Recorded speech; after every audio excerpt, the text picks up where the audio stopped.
Chapter 5, Preparing for the Expedition. I'm glad I've managed to improve my copy skill to level 3. It'll definitely come in handy when facing more zombies. With 4 open slots, 1 extra from level 5, it leaves me with a lot of room to plan my offense and defensive skills. The murky haze of dawn filtered through the cracked windows of our temporary fortress, casting eerie shadows on the walls. My hands, calloused and steady from countless battles, hovered over my upgraded skill panel. The copy skill, now at level 3, glowed with the promise of new possibilities. For open slots, 1 extra from reaching level 5 stood ready to be filled, each one a chance to strategize my next move against the relentless undead. I reviewed my current arsenal: copy skill, dimensional storage, unyielding endurance, crafting, and salvage mode. Each skill was a thread in the intricate web of my survival strategy. My mind raced with excitement at the potential. I'd been leveling up at a decent pace, but I still felt the gnawing absence of a crucial element, a ranged attack skill or weapon. My eyes scanned the cluttered mess of my inventory. Tools and first aid kits lay scattered, a chaotic testament to my scavenging efforts. But the glaring gap was undeniable: no ranged attack.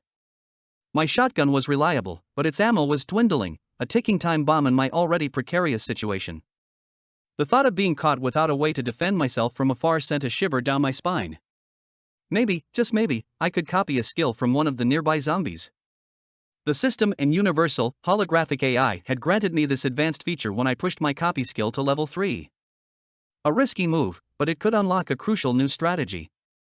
As I glanced around the apartment complex, the few survivors left were a mix of fear and resolve. They were strong, their will to survive palpable in the grim atmosphere. I approached them, offering to gather more supplies, especially food and water. Anxiety was a heavy fog in the air, but I spoke with the calm authority of someone who had faced the worst and come out on top. "Sounds like a solid plan," Emma said, her voice betraying a quiver as she fought to mask her fear. "But what if we're not prepared enough? What if there's more out there than just bandits and wild animals?" I took a deep breath, surveying the room filled with hopeful yet anxious faces. "That's a valid concern," I admitted. "But we have to start somewhere. If we pool our resources and skills, we might just carve out a safe haven for ourselves." Emma nodded, her resolve hardening. "It's better than doing nothing at all. At least if we band together, we might stand a chance against whatever comes our way." As I looked at Emma, her transformation was nothing short of miraculous. The previous day's ordeal had left her exhausted, but now she seemed like a different person. I remembered spotting her during a supply run, her strength nearly depleted as she fought for her life against a zombie horde. Her exhaustion had been palpable, each step a battle. Without hesitation, I had leaped into action, my bat swinging with fierce precision to carve a path through the undead. The final zombie fell, and our eyes met. Her gratitude was a silent, powerful thing. The intensity of that moment had left a mark on me, a reminder of our fragile existence and the harsh reality of our world. As we discussed our survival strategy, I took charge. We needed to fortify our position, board up windows, secure doors, set traps for intruders, and create a lookout post on the roof. We even planned a makeshift camp outside in case we needed to evacuate quickly.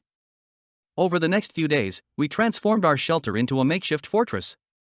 We scavenged and reinforced every weak point, our spirits lifting with each completed task. Hope began to bloom amid our despair.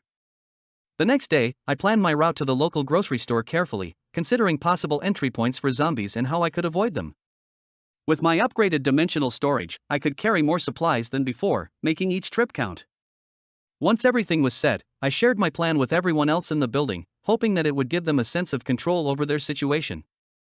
I felt confident about taking on whatever dangers lay ahead, but knew that it would take more than just my individual efforts to survive this apocalypse. Before Doomsday, this store was a familiar haunt. I'd frequented it during the quieter days, noting its strategic location and reliable stock. It was a local gem, situated conveniently between my old office and home, a place where I'd picked up essentials and convenience items. Even then, I had noted its potential as a resource, a habit born from a penchant for preparation that now proved invaluable. The layout and its hidden corners were etched into my memory, a mental map that guided me through the store's aisles with the confidence of someone who had once known normalcy. I took a deep breath, my chest rising and falling with the weight of the moment. As I stepped cautiously towards the entrance, the glass door groaned open with a sinister creak, a sound that could betray my presence to any lurking threats. My heightened senses were on high alert, every creak and whisper in the store amplified as I moved through the dimly lit aisles. The store was a desolate landscape, with a few zombies shuffling aimlessly among the abandoned shelves. Their disjointed, jerky movements were almost comical, like marionettes with tangled strings. Yet, I knew better than to let my guard down. Their bite was as deadly as it was inevitable. I weaved through the aisles with practiced precision, my fingers brushing against shelves laden with survival essentials. Canned food, water bottles, medical supplies, each item a crucial piece in the mosaic of our survival back at the apartment complex. I collected what I could, every sound and movement scrutinized. Turning a corner, a low, guttural growl reverberated through the store's eerie silence. My heart pounded, adrenaline spiking as I caught sight of a zombie lumbering toward me, its vacant eyes locked onto its prey. I moved instinctively, sidestepping just in time as the creature lunged. With a surge of determination, I aimed a powerful silent kick at its head. The zombie wobbled, disoriented, and I seized the moment. Grabbing a nearby broomstick, I thrust it forward with deadly precision, driving it through the creature's eye. The sharp, satisfying crunch of the impact resonated as it fell, its menace extinguished. As I loomed over the fallen zombie, I activated my copy skill. A holographic display materialized before my eyes, projecting a list of the creature's compatible skills. My heart pounded, the thrill of choice sharp in my veins. Ding! The display chimed as several skills became available for copying. With 5 open skill slots at my disposal, I needed to select judiciously. 2 skills caught my attention: Regeneration Level 1 and Infinite Stamina Level 1. Regeneration Level 1 was a passive ability that provided a 1% health regeneration per minute, up to a cap of 20% of my total health. In a world where medical supplies were as rare as hope, this skill could be a lifeline during long missions or dire circumstances. It would ensure that I always recovered up to 20% of my health, a steady stream of vitality amidst the chaos. Infinite Stamina Level 1, however, promised a 20% reduction in stamina usage. For someone constantly pushing their limits and running and fighting, this skill could dramatically enhance my endurance, allowing me to exert myself harder and longer without the debilitating drain of exhaustion. Combining it with my unyielding endurance skill might create some overlap, but the potential for heightened performance made it worth exploring. I noted the absence of a strength or melee skill among the options and felt a pang of disappointment. Still, the selection of regeneration and infinite stamina was a promising start. After weighing the pros and cons, I decided to copy both skills. The holographic display flickered and dimmed as the transfer completed, a surge of energy coursing through me as the new abilities took root. Ding! The interface announced, "You have copied skill, Regeneration Level 1, upgraded to Level 3 to match unique skill level." Ding! Another notification followed, "You have copied skill, Infinite Stamina Level 1, upgraded to Level 3 to match unique skill level." My eyes widened in realization as I recalled the copy skill's level matching feature, unlocked when I advanced it to Level 3. Infinite Stamina Level 3 now slashed stamina usage by 60%, and Regeneration Level 3 healed 1% of my health every 40 seconds, capping at 60% of my total health. Awesomeness! With this newfound advantage, my health would steadily recover if it dipped below 60%. As I marveled at the enhancement, I felt a fresh wave of confidence. My stamina gauge was now a different beast, one I would need to monitor closely during my next prolonged sprint. Invigorated by these new abilities, I pressed on with my supply run, each step charged with renewed vigor. As I ventured deeper into the store, a few stragglers meandered aimlessly through the aisles, their movements a grim dance of the undead. I approached them with a mixture of curiosity and wariness, observing their erratic, shuffling gait. One zombie, in particular, caught my eye. Its clothes were tattered, revealing a grotesque wound on its shoulder. I made a mental note to steer clear of it, wary of the infection that could be lurking beneath its decaying flesh. Instead, I refocused on my search for supplies. The dim light cast eerie shadows, but I pressed on, scanning the aisles for any intact shelves or hidden corners that might conceal valuable items. In the murky gloom at the store's rear, a few crates beckoned from the shadows. My senses heightened, every creak and whisper magnified as I approached. One crate was slightly ajar, its contents partially visible. I eased it open, revealing a stash of canned goods, bottled water, and basic medical supplies. A surge of excitement raced through me. This was a potentially life-saving find amid the desolation. Just as I began to gather the supplies, a faint noise from the back door broke the tense silence.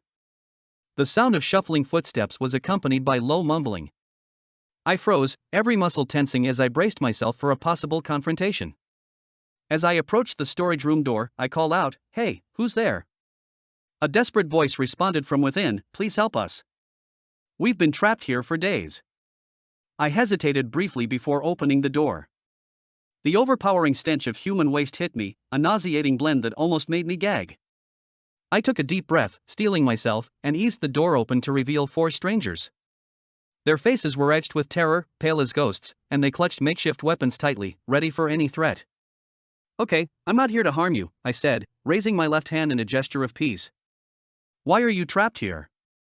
I cautiously stepped into the room, careful to avoid any sudden movements. One of the survivors spoke, their voice quivering with fear. "We got stuck in here when the outbreak started. We've had no way to get more provisions. Every time we tried to leave, the roaming zombies outside would rush at us." I surveyed the room, taking in the group of 10 to 15 people huddled together. Their faces were a mix of fear and exhaustion, their clothes disheveled and dirty. The stockroom, once a place for storing goods, had been transformed into a makeshift shelter, filled with supplies that had been hastily gathered. Among the survivors were a mix of families, single individuals, and a few elderly folks, customers who had fled to safety when the first zombie had killed the cashier and chaos erupted. They had sought refuge here, hoping for the best but preparing for the worst. The air was thick with the smell of panic and stale sweat. Some survivors had managed to find makeshift weapons from the stock, metal rods, broken broom handles, and even a fire extinguisher. Despite the grim situation, there was a glimmer of hope in their eyes as they clung to their meager provisions. I noticed their skepticism, doubt was written clearly across their faces. They had been trapped in the stockroom for days, cut off from the outside world and unaware of the changes happening beyond these walls. The strain of their isolation was evident, and I could sense their hesitation. "Okay, let's move," I urged, opening the door carefully and leading the way towards the grocery store exit. The hallway beyond was dimly lit and filled with debris, a testament to the chaos that had unfolded here. I gestured for them to follow, maintaining a watchful eye for any lingering threats. We navigated the aisles with caution, stopping near a zombie with its back turned. I leaned in, whispering urgently to the strongest-looking man in the group, "You're up. Take my bat and smash it over the head. Make sure it's a one-hit deal." The man's hesitation was palpable, and his reluctance grated on my nerves. My patience snapped. "Hacker!" I shouted, drawing the attention of nearby zombies. His eyes widened in terror as I stepped forward and delivered a flat-handed smack to his face. "Wake up, bro! This is the apocalypse. Fight and survive, or lie down and die. Pick a side." I locked eyes with him, standing half a head shorter. His gaze darted nervously between the encroaching zombies and the bat in my hand. Before the first zombie reached us, he wet himself, his fear unmistakable as he stared at the zombie's gaping, snapping jaws. Grabbing him by the ear, I saw the desperation in his eyes. I activated my copy skill, freezing time momentarily to examine this coward's abilities. Ding! Compatible skill detected. Do you want to copy Gentle Giant Level 1? Gentle Giant Level 1, plus 50% base strength increase. Despite immense physical strength, the user can control their force with precision, allowing for delicate tasks or gentle assistance without harm. I read the description repeatedly, bewildered. How could someone so fearful possess such a skill? My pity was minimal. With a deep breath, I opted to copy the skill, hoping it would serve me better. Ding! You have copied skill Gentle Giant Level 1, upgraded to Level 3 to match unique skill level. A surge of energy exploded from my core, enveloping my muscles with newfound strength. With Gentle Giant Level 3, my strength increased by 150%, fortifying every part of my body. The transformation was intense, like every nerve was set ablaze. As the process concluded in mere seconds, I threw the man into the approaching horde of zombies, collapsing to my knees in agony. The survivors stared at me, stunned. As the zombies closed in, devouring their new prey, a pang of guilt washed over me. I stood, my body adapting to its new strength. "I've seen too many good people die because of cowards," I said, pointing my bat at the zombies feasting in the distance. "If you don't act, you'll end up like that, nothing but a zombie's fast food order." The pain gradually subsided as my body adjusted. With the remaining zombies still preoccupied, I sprang into action. Swinging my bat with powerful precision, I carved a bloody path through their ranks. The impact was explosive, a gruesome spectacle of splattered blood and gore, turning the zombies into a nightmarish smoothie. Ding! 70 XP. I marveled at my newfound strength as the level 3 gentle giant skill surged through me. A single skill had amplified my strength by an astounding 150%, and the sensation of raw power made me feel invincible. Surveying the wreckage of the grocery store, I knew it was the perfect test ground for my upgraded abilities. My heart raced with exhilaration as I delved deeper into the chaotic aisles, my senses assaulted by the stench of decay and rot. I maneuvered through scattered debris and fallen shelves, every creak of the floorboards sending a jolt of anticipation through me. Ding! 10 XP, the sound of success echoed in my mind with each zombie I felled. Their bodies crumpled with satisfying thuds, and my adrenaline surged, fueling my relentless assault. As I fought off the relentless undead, a single thought dominated my mind: the survival of the remaining people was secondary to testing my strength and securing the area. The urgency of the situation drove me forward, unburdened by concern for their safety. After what felt like an eternity of relentless combat and looting, I decided it was time to head back. With the cart laden with valuable supplies, I guided the survivors towards the exit. The store's eerie silence was punctuated by the occasional groan of a zombie or the metallic clatter of a falling object. The dim lighting and pervasive shadows added to the oppressive atmosphere. As we made our way out, I noticed the red-haired woman from earlier was among the group, her vibrant hair a striking contrast to the desolate surroundings. She had a determined look in her eyes, one that spoke of resilience and hope. Her presence was a beacon in the darkness, a reminder that even in this grim reality, there were sparks of human spirit. The journey back to the apartment was fraught with tension. We navigated through deserted streets, the once bustling city now a ghost town littered with the remnants of civilization. The occasional rumble of distant thunder added to the somber mood, echoing the chaos that had erupted around us. My enhanced strength proved invaluable as we encountered more zombies along the way. With each encounter, I dispatched the undead with newfound ease, my powerful swings clearing a path through the horde. The red-haired woman stayed close, her eyes scanning the surroundings with a mixture of wariness and curiosity. Occasionally, she would point out potential threats or areas of interest, her insights proving useful. It was clear she had some experience surviving in this harsh new world. As we approached the apartment building, I glanced over at the red-haired woman. Her eyes, though weary, held a spark of resilience that intrigued me. "You seem to know a lot about surviving out here," I remarked. "Have you been on your own for long?" She hesitated for a moment, her gaze drifting to the ground as if weighing her words. "I was part of a small group before the outbreak hit," she began, her voice steady despite the gravity of her story. "We had a safe spot, a community shelter in the back of a warehouse. It was secure for a while, but as the chaos spread, the horde grew too large. We were overwhelmed." Her expression hardened, a shadow of sorrow flickering across her features. "We had to scatter to avoid being overrun. I managed to make it out, but I was separated from the rest of my group. I've been on the move ever since, trying to find a new place to settle and keep myself safe." She paused, her eyes meeting mine with an unwavering resolve. "When I found this grocery store, I thought it might be a temporary refuge. I managed to hide in the stockroom with a few others who had taken shelter here during the initial chaos. We thought it was the safest option, but as days passed, our supplies dwindled, and our hope began to wane." Her voice carried a hint of sorrow, but her determination was unwavering. "So, when you showed up, it was like a beacon of hope. We were running out of options, and I'm grateful you came when you did." Her story, though brief, painted a vivid picture of the turmoil and uncertainty that had led her to the stockroom.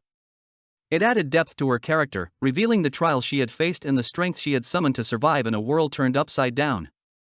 The front entrance of my apartment building came into view, and I felt a surge of relief.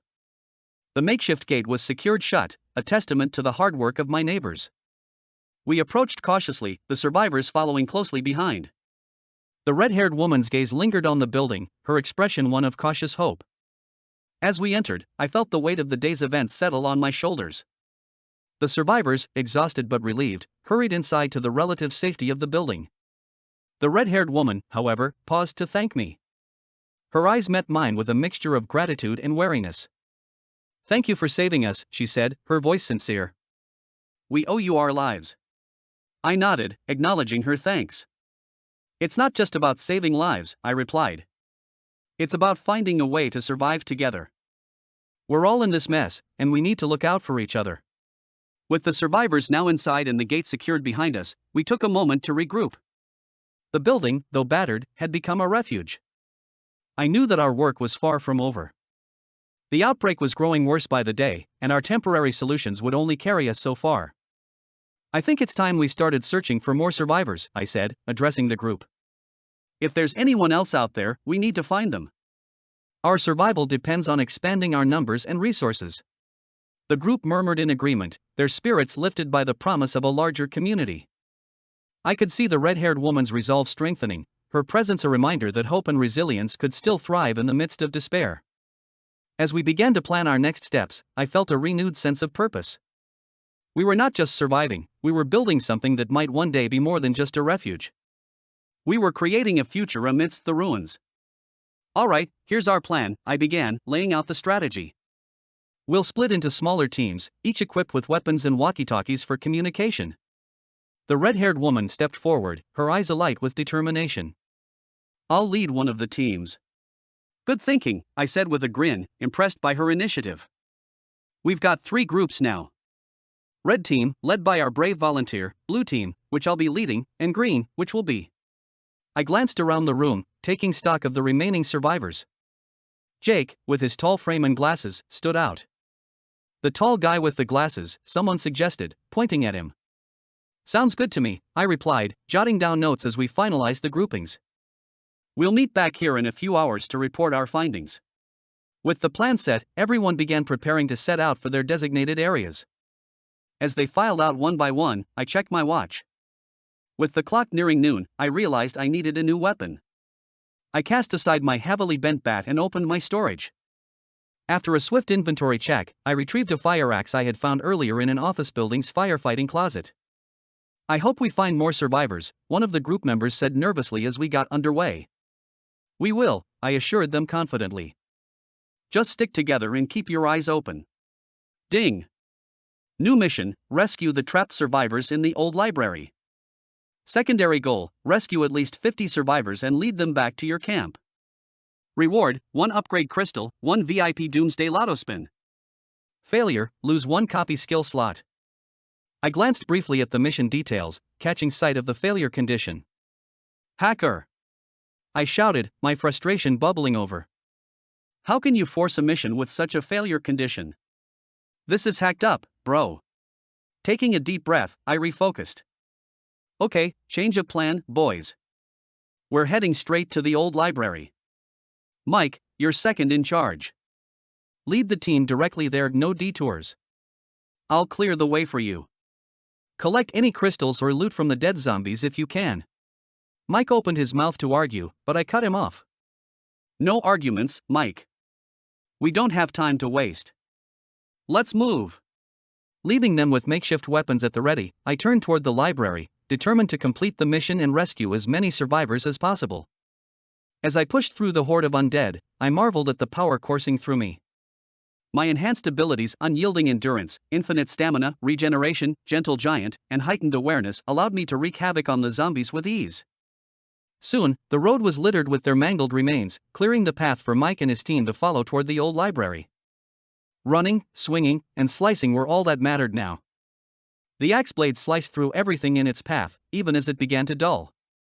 The force behind my swings kept me unhindered. Collecting a pile of energy crystals, I berated myself for not studying their uses yet with the system. I vowed to look into it after this mission. Navigating through side streets and clearing zombies clustered around dumpsters, anxiety mounted. The uncertainty of how many survivors awaited at the library gnawed at me. As I dispatched another zombie, the system prompt chimed. Ding! You have leveled up. Level 6 achieved. You have been rewarded 2 skill points, 2 upgrade points, 2 Doomsday lotto spins, and a level 1 skill book of your choice. I glanced at the message as I crushed another zombie. Not bad, I muttered, the rewards are getting more generous. I chuckled at the system's prompt about upgrading to level 3 to unlock the shop and redeem the skill book. It felt like a child's reward for doing chores. Still, it seemed I had more to learn about these upgrades. Maybe I could use some of those crystals I'd collected. But for now, mission first, upgrades later.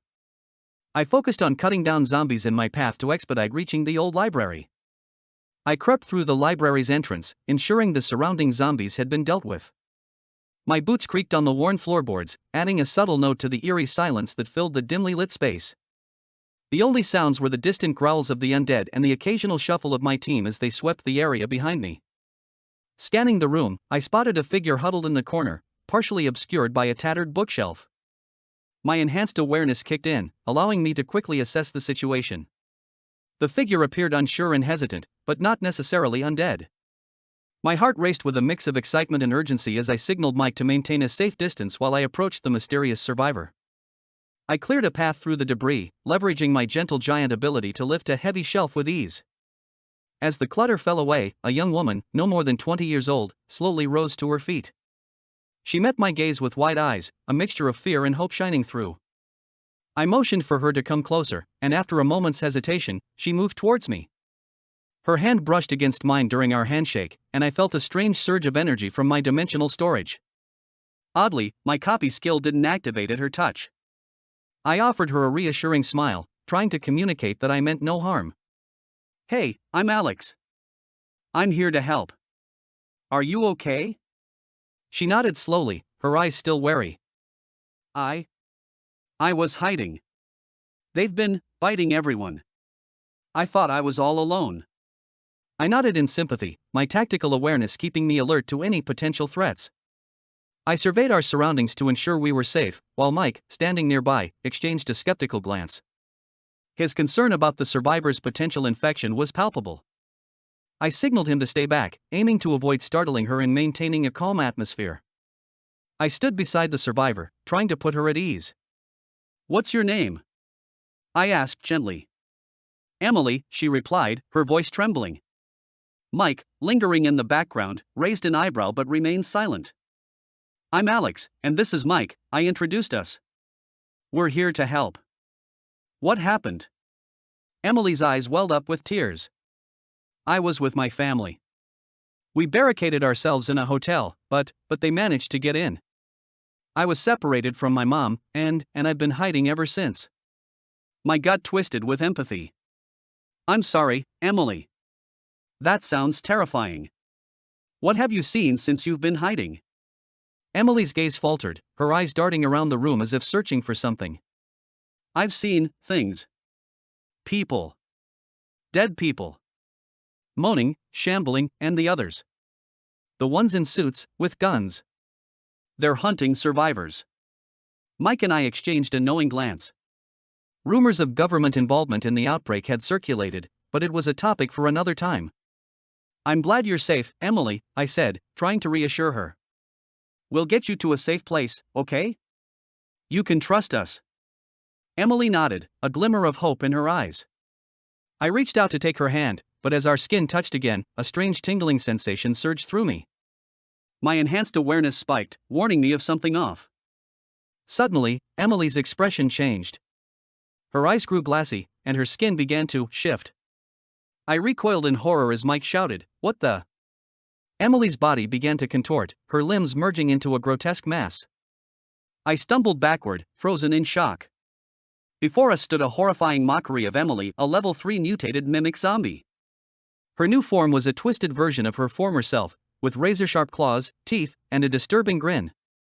Mike reached for his gun, but I caught his arm. "Wait," I said, my mind racing. "She's not just a mindless beast. There's something more to her." The mimic's focus snapped to me, her voice a blocky, eerie echo. "Ah, yes. You. Alex. I'm immune to your copy skill. Ugh, it's so annoying. I'll just block this little talent of yours. Ding. Warning. Mental suppression detected. The host is under a mental attack. Ding. Emergency mandatory mission, escape the mental attack or defeat the level 3 mimic zombie. Reward, 2 upgrade crystals. Failure, death." I winced as I felt my skills locking up, refusing to function. My earlier odd sensation had been a warning, but it was too late. Emily the mimic grinned cruelly and took a step closer, her claws extended. I gritted my teeth as the mimic's mental attack washed over me, trying to suppress my skills and bog me down. It felt as if someone were reaching into my brain, crushing my abilities and clouding my thoughts. I struggled to push back, but her mental strength was overpowering. "No, no, no!"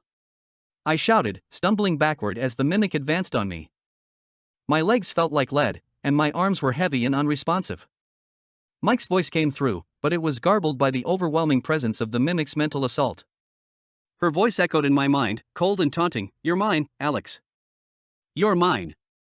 Desperately trying to focus, I reached deep into my unyielding endurance skill, summoning every ounce of stubborn determination I had. I took slow, deliberate breaths, fighting to shake off her mental grip. "Just keep moving," I muttered, my voice barely audible. I stumbled forward, relying on my passive abilities to stay upright. My reflexes sharpened just in time to dodge a swipe from the mimic. Spinning around, I attempted to land a hit, but the mimic was too swift. "We need to get out of here," Mike yelled, his gunfire seeming sluggish, as if it were struggling to breach an unseen barrier. The plans we'd discussed felt distant and unclear. My mind was shrouded in fog, but I knew I had to act fast. Then it struck me, mimics were vulnerable to melee attacks. My hand instinctively reached for the fire axe on my back. The weight of the axe was a comforting presence as I prepared for the final confrontation. Feigning weakness, I dropped to one knee, pressing my hands against my ears as if to shield my mind. The mimic crept closer, its slimy grin widening as it murmured, "Delicious, I'm going to consume all that energy before ending you."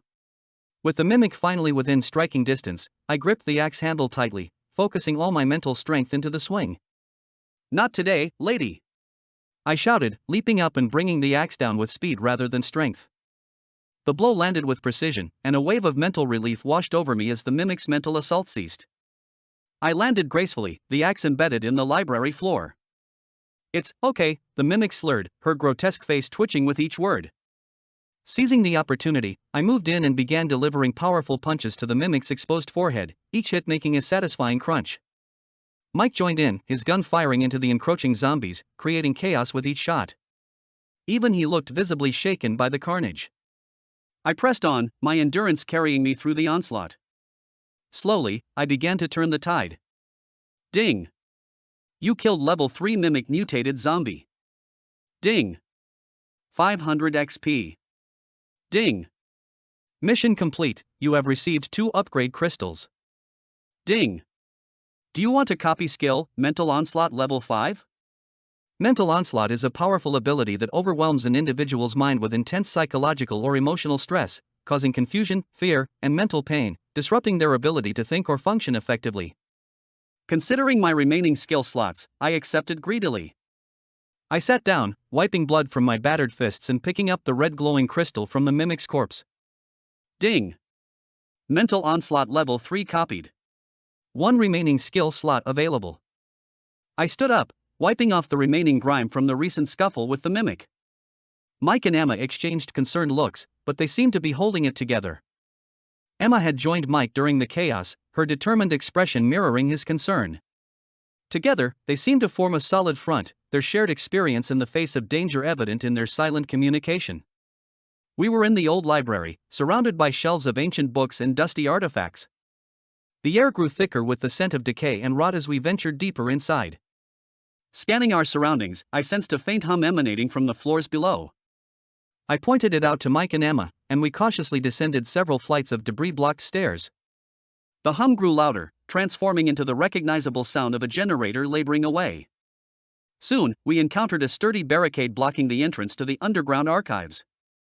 Behind the barricade, we found a group of approximately 124 survivors huddled together in fear.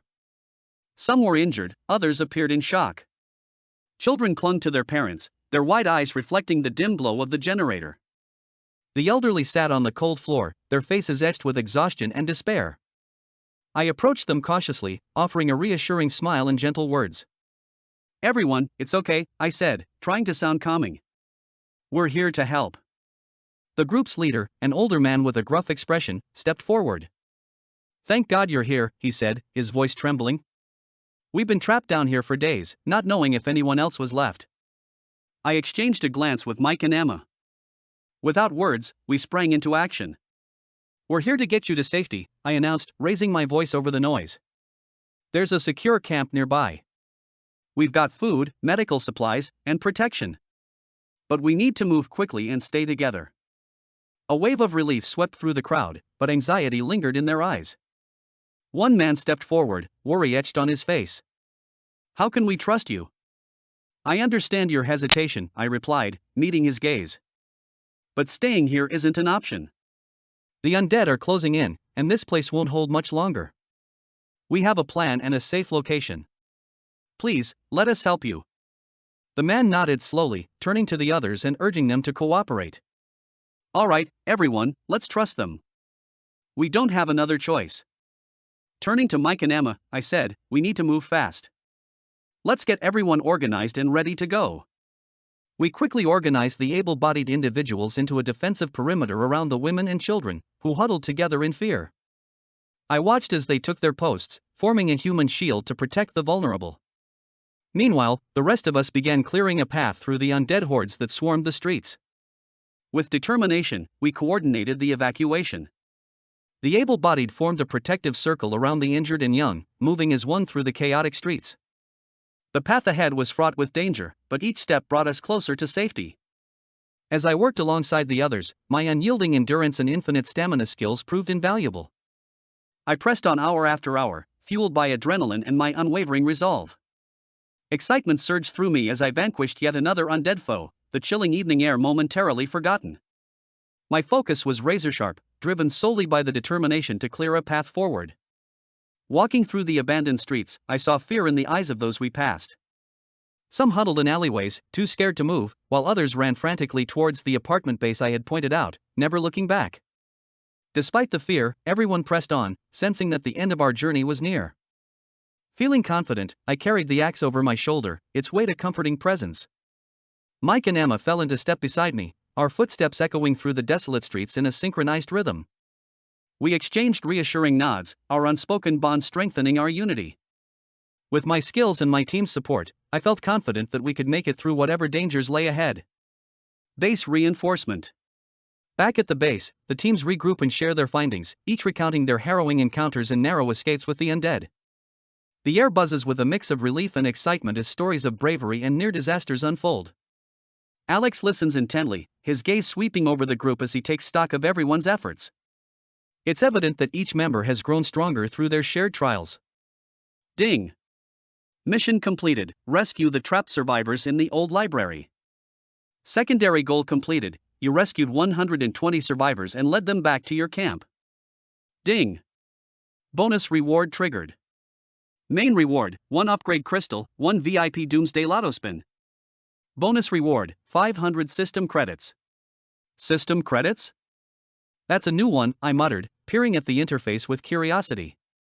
Level up the system to level 3 to use system credits in the shop, the system chimed in. Another carrot, huh? I replied with a wry smile. The dawn of discontent. As the first light of dawn broke, Alex and the team dove into the morning's task with a fierce determination. They set about expanding the base's perimeter, turning their focus to the construction of new barricades and traps. The newly discovered warehouse supplies were put to use, fortifying their refuge against the relentless undead. Every hammer strike and saw cut seemed to echo with the promise of safety, as if each piece of barricade and trap whispered assurance to the beleaguered survivors. Despite the clamor of construction, a darker undercurrent pulsed through the camp. As night settled and the survivors began to find their places in this new expanse, discontent simmered. The recounting of the gentle giant's death had taken on a life of its own, and the small group from the stockroom began sowing seeds of distrust among the new arrivals. As the story of his death spread through the ranks of the 120 new survivors, whispers of betrayal and injustice began to swirl, casting a shadow over Alex's leadership. In the dimly lit mess hall, a knot of survivors huddled together, their faces shadowed by a mix of fatigue and bitterness. Alex led us into that ambush, one man muttered, his voice tight with anger. Now, we're paying the price. A woman, clutching her child close, nodded gravely. He's always taking risks. How can we trust him when he puts us in danger like that? The murmurs of dissent grew louder, turning into a chorus of uncertainty and mistrust. The unrest spread like wildfire. Among the newcomers, many questioned the wisdom of their new leader. What's he thinking? A young man said, his voice carrying a note of accusation. Expanding the base won't help if he's the one leading us into disaster. Alex, trying to address the growing unease, was met with cold stares and crossed arms. I'm doing everything I can, he said, his voice tinged with frustration, but his words seemed to dissolve in the face of mounting skepticism. The tension reached a breaking point when a skirmish erupted over dwindling supplies.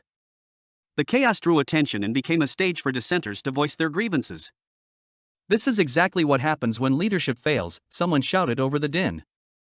"We're falling apart." The argument was heated, with accusations flying and anger boiling over.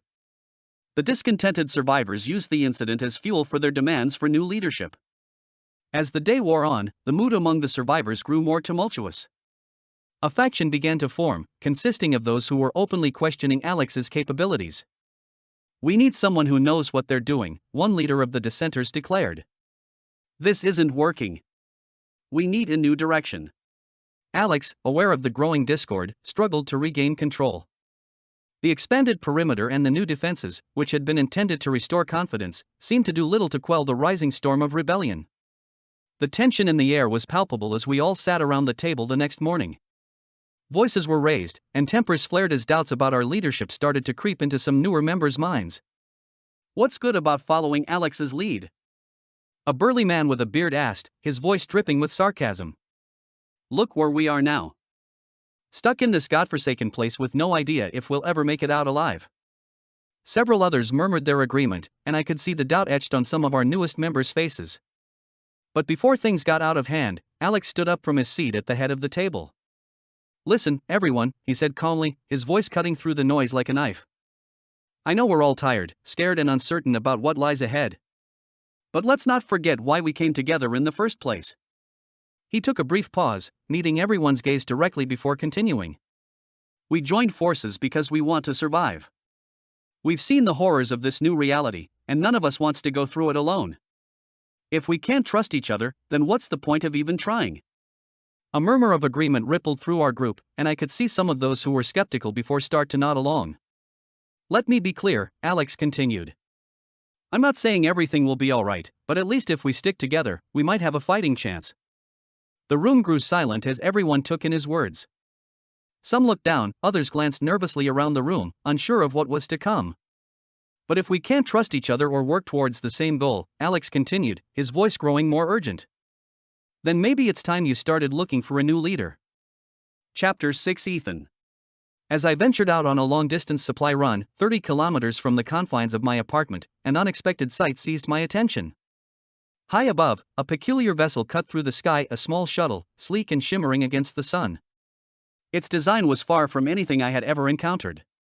The shuttle's hull was a seamless blend of reflective, metallic surfaces that glinted with an almost liquid sheen. The propulsion system, unlike anything familiar, emitted a soft, pulsating glow from the rear, suggesting a technology that bent the very fabric of spacetime.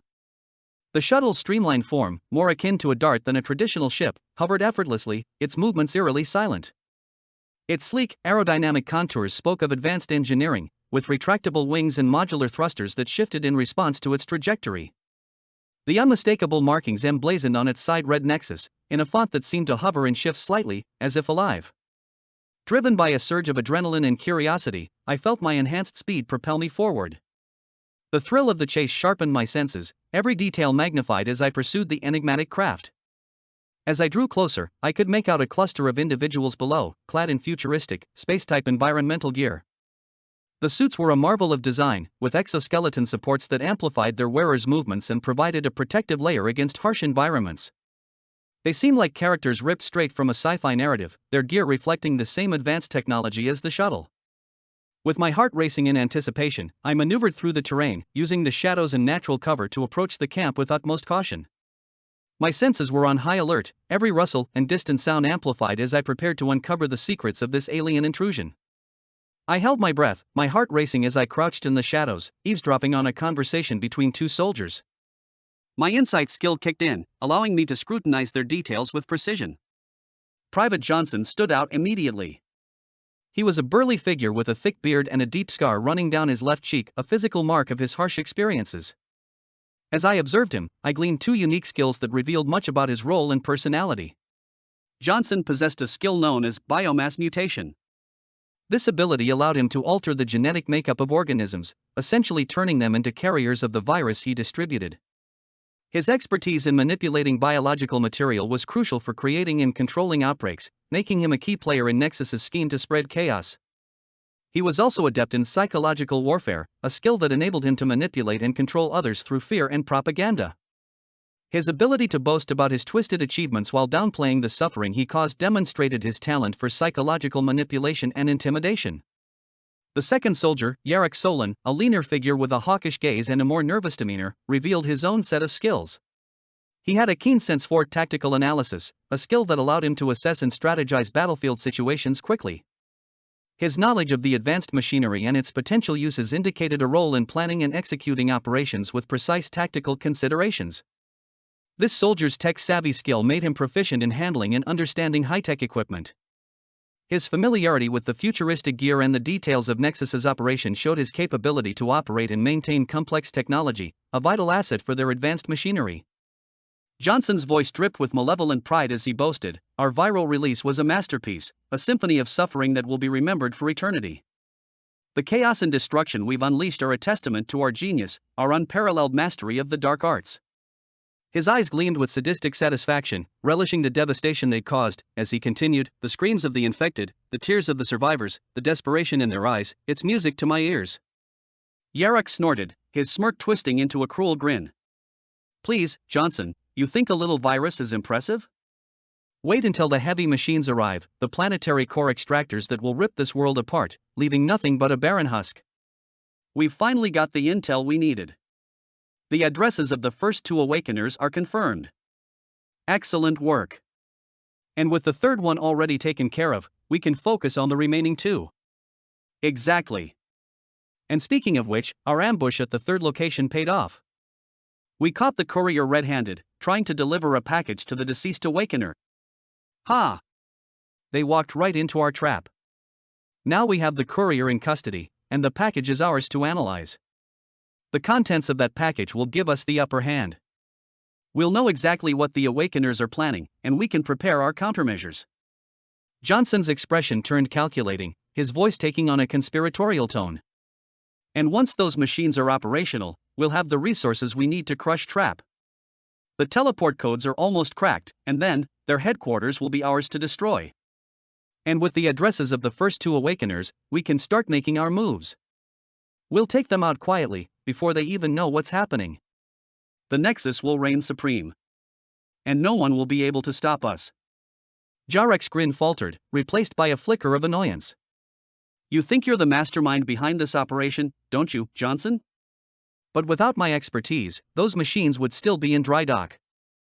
Johnson's eyes sparkled with excitement as he continued, "And then, of course, there's the extraction process. We'll be pulling out every valuable resource this planet has to offer: metals, minerals, rare earth elements, and exotic crystals. The core extractors will slice through the planet's crust like a hot knife through butter, leaving nothing but a hollow shell behind." Jarek's eyes gleamed with excitement as he added, "And with the exotic crystals, we'll be able to amplify our energy and power our advanced technology.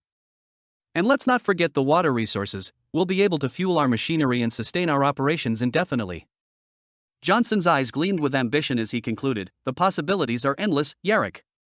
We'll be the ones who reshape the multiverse in our image, with this planet as our playground and its resources as our toys." The soldier's orders jolted me back to the present, snapping me from the haze of my thoughts. Their conversation had unveiled a sinister reality far graver than I'd anticipated. It was clear they were orchestrating something that could reshape the fate of us awakeners and the world itself. The soldiers had mentioned 2 crucial addresses, one was mine, the other was just a few blocks from my apartment. As they flicked through holographic images, my gaze fixed on a familiar face, Emma's. Her image appeared alongside mine, a haunting reminder that Nexus had set its sights on both of us. My heart pounded as the gravity of the situation sank in. Emma, an awakener like me, was now a target. The revelation hit me like a sledgehammer, the cold realization that I hadn't seen the danger coming. I should have been more vigilant, more aware. Since rescuing Emma, I'd come to admire her tenacity and spirit. Her resolve had been a beacon of hope amidst the chaos. But now, the weight of her potential peril bore down on me. I felt a deep-seated responsibility for her safety, a crushing guilt that perhaps I had failed her. The thought of losing her was unbearable, and I couldn't shake the persistent worry that I should have anticipated this threat. As the soldiers continued to discuss their plans, their voices a dull murmur in the background, my mind raced with questions. What had drawn Nexus's attention to Emma? Was she even aware of the looming danger? And how could I possibly safeguard her from the impending threat? Taking a steadying breath, I forced myself to focus. I needed to act swiftly, to find Emma and uncover the extent of her abilities. The stakes were too high, I had to ensure her safety and figure out how to utilize our combined strengths. I sprinted back toward the base, each step echoing the gravity of my newfound knowledge. Nexus's intentions were clear, they aimed to exploit the planet's resources, destabilize its ecosystems, and wreak havoc. The recent disasters, the bizarre weather patterns, even the outbreak of zombies, all of it seemed interconnected with their plan. The advanced technology they wielded, potentially linked to the injectors I had encountered, was beyond anything I had imagined. My resolve hardened with every stride. I would uncover the truth, protect Emma, and confront the looming threat head-on. Whatever Nexus's endgame was, I was determined to thwart it, no matter the cost. As I sprinted through the desolate landscape, the weight of my discoveries bore down on me like a physical force. I finally reached a secure location. The building I had taken refuge in was a ravaged shell, its walls bearing the scars of a mysterious and devastating attack. The air was thick with the acrid smell of smoke and ozone, and the silence was oppressive, punctuated only by the creaks and groans of twisted metal and the faint rustle of unknown debris. The walls, once straight and true, now twisted and curved in impossible ways, like a madman's sculpture. Inside, the air was thick with the acrid smell of smoke and ozone. The walls were pockmarked with strange, circular indentations, as if a swarm of giant drills had bored into the concrete. The floor was littered with debris, chunks of concrete and twisted metal, like the aftermath of a tornado's fury. As I sat by the campfire, the warmth of the flames danced across my face, and the smell of smoke mingled with the acrid scent of the ravaged building. The crackling of the wood and the occasional pop of a spark punctuated my thoughts, like a rhythmic reminder of the present moment. The flickering light cast eerie shadows on the surrounding walls, making me feel like I was sitting at the edge of a precipice, staring into the unknown. The weight of my actions bore down on me, the memories of those I'd left behind echoing in my mind like a relentless whisper. Each detail of the horrors I'd uncovered weighed heavily on me, a constant reminder of the stakes. The image of Emma's face flashed in my mind, her determination and courage in the face of overwhelming odds inspiring a sense of responsibility. I thought of the others like her, innocent civilians caught in the crossfire of this war, and the discovery of Nexus' sinister plans, the chilling truth about the trap injectors, all swirled together in a maelstrom of guilt and regret. Every step I took, every decision I made, seemed to reverberate with the consequences of my past choices, and the burden of stopping Nexus' deadly scheme weighed heavily on my shoulders. But then, like a spark igniting in the darkness, a determination to do better, to be better, flared within me. I drew a deep breath, steadying my racing thoughts, and let the weight of my responsibilities settle upon me. I couldn't let the shadows of doubt and guilt define me, not when the stakes were so high. The faces of Emma and the others, innocent civilians caught in the crossfire, flashed in my mind, and I knew I had to act. My mission was clear: stop Nexus, destroy the trap injectors, and protect those who couldn't defend themselves. The path ahead was fraught with impossible choices and brutal truths, but I was ready to adapt and seize any opportunity to turn the tables on my enemies. I resolved to use my skills and abilities not just for personal gain, but to protect others and fight against those who sought to exploit them. It wouldn't be easy, there would be more hardships and sacrifices along the way, but it was a path I was willing to take. With renewed purpose, I stared into the flames, feeling a sense of resolve wash over me. The world was brutal, and I was part of its harsh reality. But I would face the coming days with the strength I had gained and the moral clarity I hoped to hold on to. At dawn, I would take control and beat them at their own game. The chill of the night seeped into my bones as I drifted into an uneasy sleep, the flickering shadows of the abandoned building pressing in around me. The distant echoes of the undead and the occasional crack of gunfire in the distance had become an ominous lullaby, a constant reminder of the world outside. But sleep was a fleeting mercy in this place, and it wasn't long before a sudden sound yanked me back to the harsh reality. My eyes snapped open, heart pounding, every muscle coiled tight. The fire had died down to embers, casting the room in a dim, eerie light. I listened, straining to hear beyond the persistent hum of the wind through broken windows. Then I saw him, a dark figure stumbling through the gloom. My insight skill flared to life, a name hovering above the intruder: Ethan. I didn't know him, but something about his presence set my nerves on edge. His clothes were torn, blood-soaked, and his face was a mask of pain and exhaustion. The desperation in his eyes as he caught sight of me sent a shiver down my spine. "Alex," his voice was barely more than a rasp, each word a struggle. "I need your help." He collapsed to his knees with a heavy thud, the sound reverberating through the empty space. My body moved on instinct, ready to spring into action, but I hesitated, scanning him for any sign of a threat. There was no malice in his gaze, only a plea that cut through the fog of my wariness. "What happened to you?" I asked, my voice low, a cautious edge to my words as I rose to my feet and approached him. "Who did this?" He tried to rise, but his legs buckled beneath him, sending him crashing to the ground again with a pained groan. The effort it took him just to stay conscious was etched into the deep lines of his face, a man who had seen too much, been through too much, and was now hanging by a thread. I stared at him intently, trying to gauge the severity of his situation. Who attacked you?" He gasped with a struggle, each word forced like a painful groan, an attempt to cling to consciousness that seemed to be slipping through his fingertips. I don't know how they found me," he continued desperately, his voice cracking under pressure. "They're dangerous." His eyes were wide and full of fear, and I realized the gravity of the situation. I could see the desperation building in his face, the pleading stare that was now etched permanently in my mind. They have to be stopped," he stressed with a groan as his body succumbed once more to the ground, fighting against the invisible foe hidden within his mind. His voice cracked with fear and something else, urgency. It was as if he knew his time was running out, and whatever message he had to deliver couldn't wait. I knelt beside him, torn between caution and the instinct to help. Something about him felt off, a nagging suspicion that gnawed at the edges of my thoughts. But I couldn't ignore the condition he was in. He needed help, and if he was telling the truth, he wasn't the only one in danger. "Come on," I said, sliding my arm under his to help him up, feeling the weight of his body lean heavily against mine. "Let's get you to the camp. You can rest there, and we'll figure out what to do." Ethan's breath hitched as he tried to stand, his body trembling with the effort. "They'll find us," he murmured, his voice fading. "They're close." I gritted my teeth, pushing away the doubt that threatened to paralyze me. We were in a dangerous game, one where the stakes were higher than I could comprehend. I didn't know who this man was or what his past held, but leaving him here wasn't an option. As we made our way back to the makeshift camp, the silence was heavy, filled with unspoken fears. The only sound was the distant rumble of a vehicle passing somewhere far off, a ghostly reminder that the world was still moving, even if it felt like ours had come to a grinding halt. We reached the camp, and I gently lowered Ethan onto the ground, his breath coming in ragged gasps. I could feel the tension between us, thick and unyielding, as I knelt beside him, my mind racing with questions. "I don't know who you are," I said quietly, "but if you're in this deep, then so am I. You need to rest. When you wake up, you're going to tell me everything." Ethan's eyes fluttered, his consciousness slipping away. You're our only hope, Alex," he whispered, the words barely audible as he finally succumbed to exhaustion. I watched him for a moment, my thoughts churning. This man, this stranger, had just upended everything I thought I knew.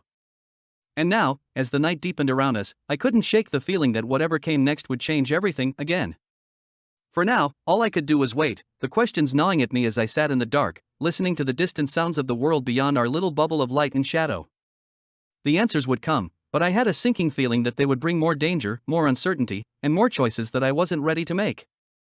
I sat by Ethan's side, watching him sleep, my thoughts swirling with the revelations he had shared. The gravity of the situation weighed heavily on me, and I couldn't shake the feeling that our lives were about to change forever. As the night wore on, I couldn't help but think about what he had told me. The Awakeners, Nexus, and Trap, all names that seemed to belong to a different world, one that was both foreign and terrifying. I couldn't shake the feeling that I was standing on the precipice of a battle that I didn't fully understand, one that threatened to consume us all. Ethan's breathing was steady, the rhythmic rise and fall of his chest a stark contrast to the turmoil in his eyes when he had spoken of his past. I couldn't help but feel a sense of responsibility for him, a need to protect him from whatever darkness had followed him here. As the first light of dawn crept into the camp, I decided it was time to push him for more information. He needed to know that he was safe here, that we would do everything in our power to help him. But first, I needed to understand the full extent of the threat we faced. "Ethan," I said softly, gently shaking his shoulder. "Ethan, it's time to talk." His eyes fluttered open, the fog of sleep slowly dissipating as he looked at me, his gaze searching for something, assurance, perhaps. "What is it?" he asked, his voice hoarse from sleep. "I need you to tell me everything," I said, my voice steady despite the storm of questions raging inside me. "About the Awakeners, Nexus, and Trap. I need to know what we're up against." He looked at me, his eyes filled with a mixture of fear and determination. "I was supposed to help 3 Awakeners," he began, his voice barely more than a whisper. "But the third was killed." I don't know who did it, but I know it was part of Nexus's plan. He paused, his breath catching in his throat as he gathered his strength. Nexus caught onto Trap's plan to prevent the destruction of the planet. Nexus seized my temporal watch, leaving me unable to communicate with Trap HQ and fill them in on the unfolding circumstances. His words hung in the air, heavy with the weight of their implications. They captured me, tortured me, trying to force me to reveal the location of the Awakeners. But I never gave them anything. His voice broke, the pain in his eyes raw and unfiltered. They don't care about the planet, Ethan. They just want power, and they'll do anything to get it. Even if it means destroying everything in their path. I listened, my heart pounding in my chest as the gravity of the situation sank in. We were up against an enemy that was ruthless, cunning, and determined to win at any cost. And we were their only hope. The weight of that realization settled in my stomach, a cold knot of fear and determination. But I knew that I couldn't let Ethan face this alone. We would stand together, fight together, and do whatever it took to protect the world from the darkness that threatened to consume it. As the sun rose higher in the sky, casting its golden light over the camp, I knew that our battle had only just begun. But I was ready, more determined than ever to face whatever challenges lay ahead. For Ethan, for the Awakeners, and for the world, I would fight. As Ethan opened his eyes, I could see the fire in them, a determination that burned brighter than the sun. You have to understand, Alex, he urged, his voice a mix of plea and command. Time jump is our only chance. I can jump up to 30 days into the past, but every time I do, it leaves me weakened. The cooldown is brutal, but it's a small price to pay for the chance to change the course of history. His eyes locked onto mine, a desperate look that I couldn't ignore. You have to copy time jump using your advanced copy skill. You have to improve it, make it stronger. We can't let Nexus win, not when there's still hope. I could feel the urgency in his words, the desperate need for action that resonated deep within me. But, what if I can't do it? I asked, my voice wavering with uncertainty. What if I mess it up? Ethan's expression softened, and he reached out to grip my shoulder. You're our only hope, Alex. You have to trust yourself, believe in your abilities. We can do this, but only if you're with me. The weight of his words settled in my chest, and I knew that I had to try. Failure wasn't an option. We had to stop Nexus, had to change the course of history. I took a deep breath, steeled myself, and nodded. Okay, I'll do it. Ethan's face broke into a grin, relief and gratitude shining in his eyes. You won't regret it, Alex. With time jump, we'll be unstoppable. We'll save the world, and we'll show Nexus that they can't win. Ding! You have copied temporal time jump level 3. As the moon cast its silvery glow over the camp, Ethan and I prepared for the time jump. The air was thick with anticipation, and I could feel the weight of the responsibility on my shoulders. Ethan instructed me to take out all the zombie crystals in my dimensional storage space. These zombie crystals are the key to unlocking your mind core, Ethan explained, his voice low and intense. They'll allow you to tap into your full potential, to access abilities you never knew you had. This will also act as a mental energy reserve. As I delicately grasped the radiant crystal, I could feel its power surging within it. How do I use them? I asked, my voice barely a whisper. Ethan smiled, his eyes filled with confidence. Close your eyes and focus on your breathing. Let the energy from the crystals flow through you, and you'll feel your mind core opening. It's a powerful sensation, but don't be afraid. Just let it happen. As I followed Ethan's instructions, I could feel the energy from the crystals coursing through my veins. My mind felt like it was expanding, like I was breaking free from the shackles that held me back. I could sense a newfound power within me, a strength that I hadn't known I possessed. Now, focus on the time jump skill, Ethan urged, his voice steady and reassuring. Imagine it in your mind, see it as clear as day. The more you focus, the stronger it'll become. I concentrated on the time jump skill, visualizing it in my mind's eye. The sensation of power grew stronger, and I could feel the time jump charge starting to take shape within me. Good, Ethan said, his voice filled with pride. Keep absorbing crystals until you've unlocked your mind core, and then you're ready to harness the power within. With this ability, we'll be able to change the course of history and stop Nexus. Ding! You have successfully unlocked your Mind Core Level 1. Mind Core Level 1 is the initial stage of unlocking one's mental reservoir, a hidden well of psychic energy that enhances the user's cognitive and sensory abilities. At this level, the user gains access to a small but significant portion of their latent mental power, which can be channeled into various mental and psychic tasks. As the night deepened, I could feel the weight of what was to come. Ethan was on his last breath due to his injuries, and I knew that time was running out. He looked at me with a mixture of determination and sadness, his eyes filled with a deep understanding of the stakes at hand. "Alex," he whispered, his voice barely audible above the wind. "I have something for you." He reached into his pocket and pulled out a black box. It was small and unassuming, but the weight of its contents was palpable. "This is a gift," he continued, his voice growing stronger despite his weakened state. "A final gift, if you will." He handed me the box, and I could feel the energy emanating from it. It was unlike anything I had ever felt before, and I knew that this was no ordinary gift. "This box contains the AI 2.0 system upgrade," he explained, his voice filled with pride and urgency. "They will allow you to unlock your full potential, to become even more powerful than you are now." He paused, his breaths growing shallower with each passing moment. "This box is my only artifact," he said, his voice barely a whisper. "It has temporal shielding, made from an exotic metal that allows whatever is inside to be taken with you when you time jump. As long as the lid is closed, time don't have any effect on the contents. Keep it safe." I hesitated, my heart pounding in my chest. This was a lot to take in, and I knew that accepting this gift would change everything. But Ethan's eyes held a plea, a desperate need for me to take this next step. I opened the box, revealing 3 injectors. They were sleek and silver, glowing with an otherworldly energy. I could feel the power radiating from them, and I knew that this was the key to my next phase of my journey. "Thank you, Ethan," I whispered, my voice catching in my throat. "For everything." Ethan's eyes, though clouded with pain, shone with a mixture of gratitude and solemn pride. He offered a faint smile, the kind that hinted at both relief and an enduring spirit. "You're welcome, Alex," he said, his voice growing softer with each word, as if he were slowly slipping away from this world into the next. "Remember, you have the power to change the course of history. Don't let this chance slip away." His gaze locked onto mine with an intensity that conveyed the weight of his message. Ethan's hand, trembling slightly, reached out to grasp my arm, his touch both urgent and reassuring. "When I hand you your injectors, remember to give me the code," he murmured, his voice barely more than a whisper now. His eyes searched mine, seeking to impart the gravity of the code's significance. "It's crucial, Alex. The code, hidden in the details, contains a message just for me. It's more than a simple sequence, it's a beacon, a guide, something that only we'll understand." The gravity of his words settled heavily between us, the silence punctuated only by the distant echoes of a zombie horde and the occasional rumble of a vehicle passing far off in the city. Ethan's grip on my arm loosened, his strength waning as he struggled to stay conscious. His eyes, once so vibrant with purpose, began to dim, the spark of life slowly fading. As he spoke, his voice grew softer, more ethereal, as if drifting away on a whisper of the night wind. "The code will reveal everything we need to know.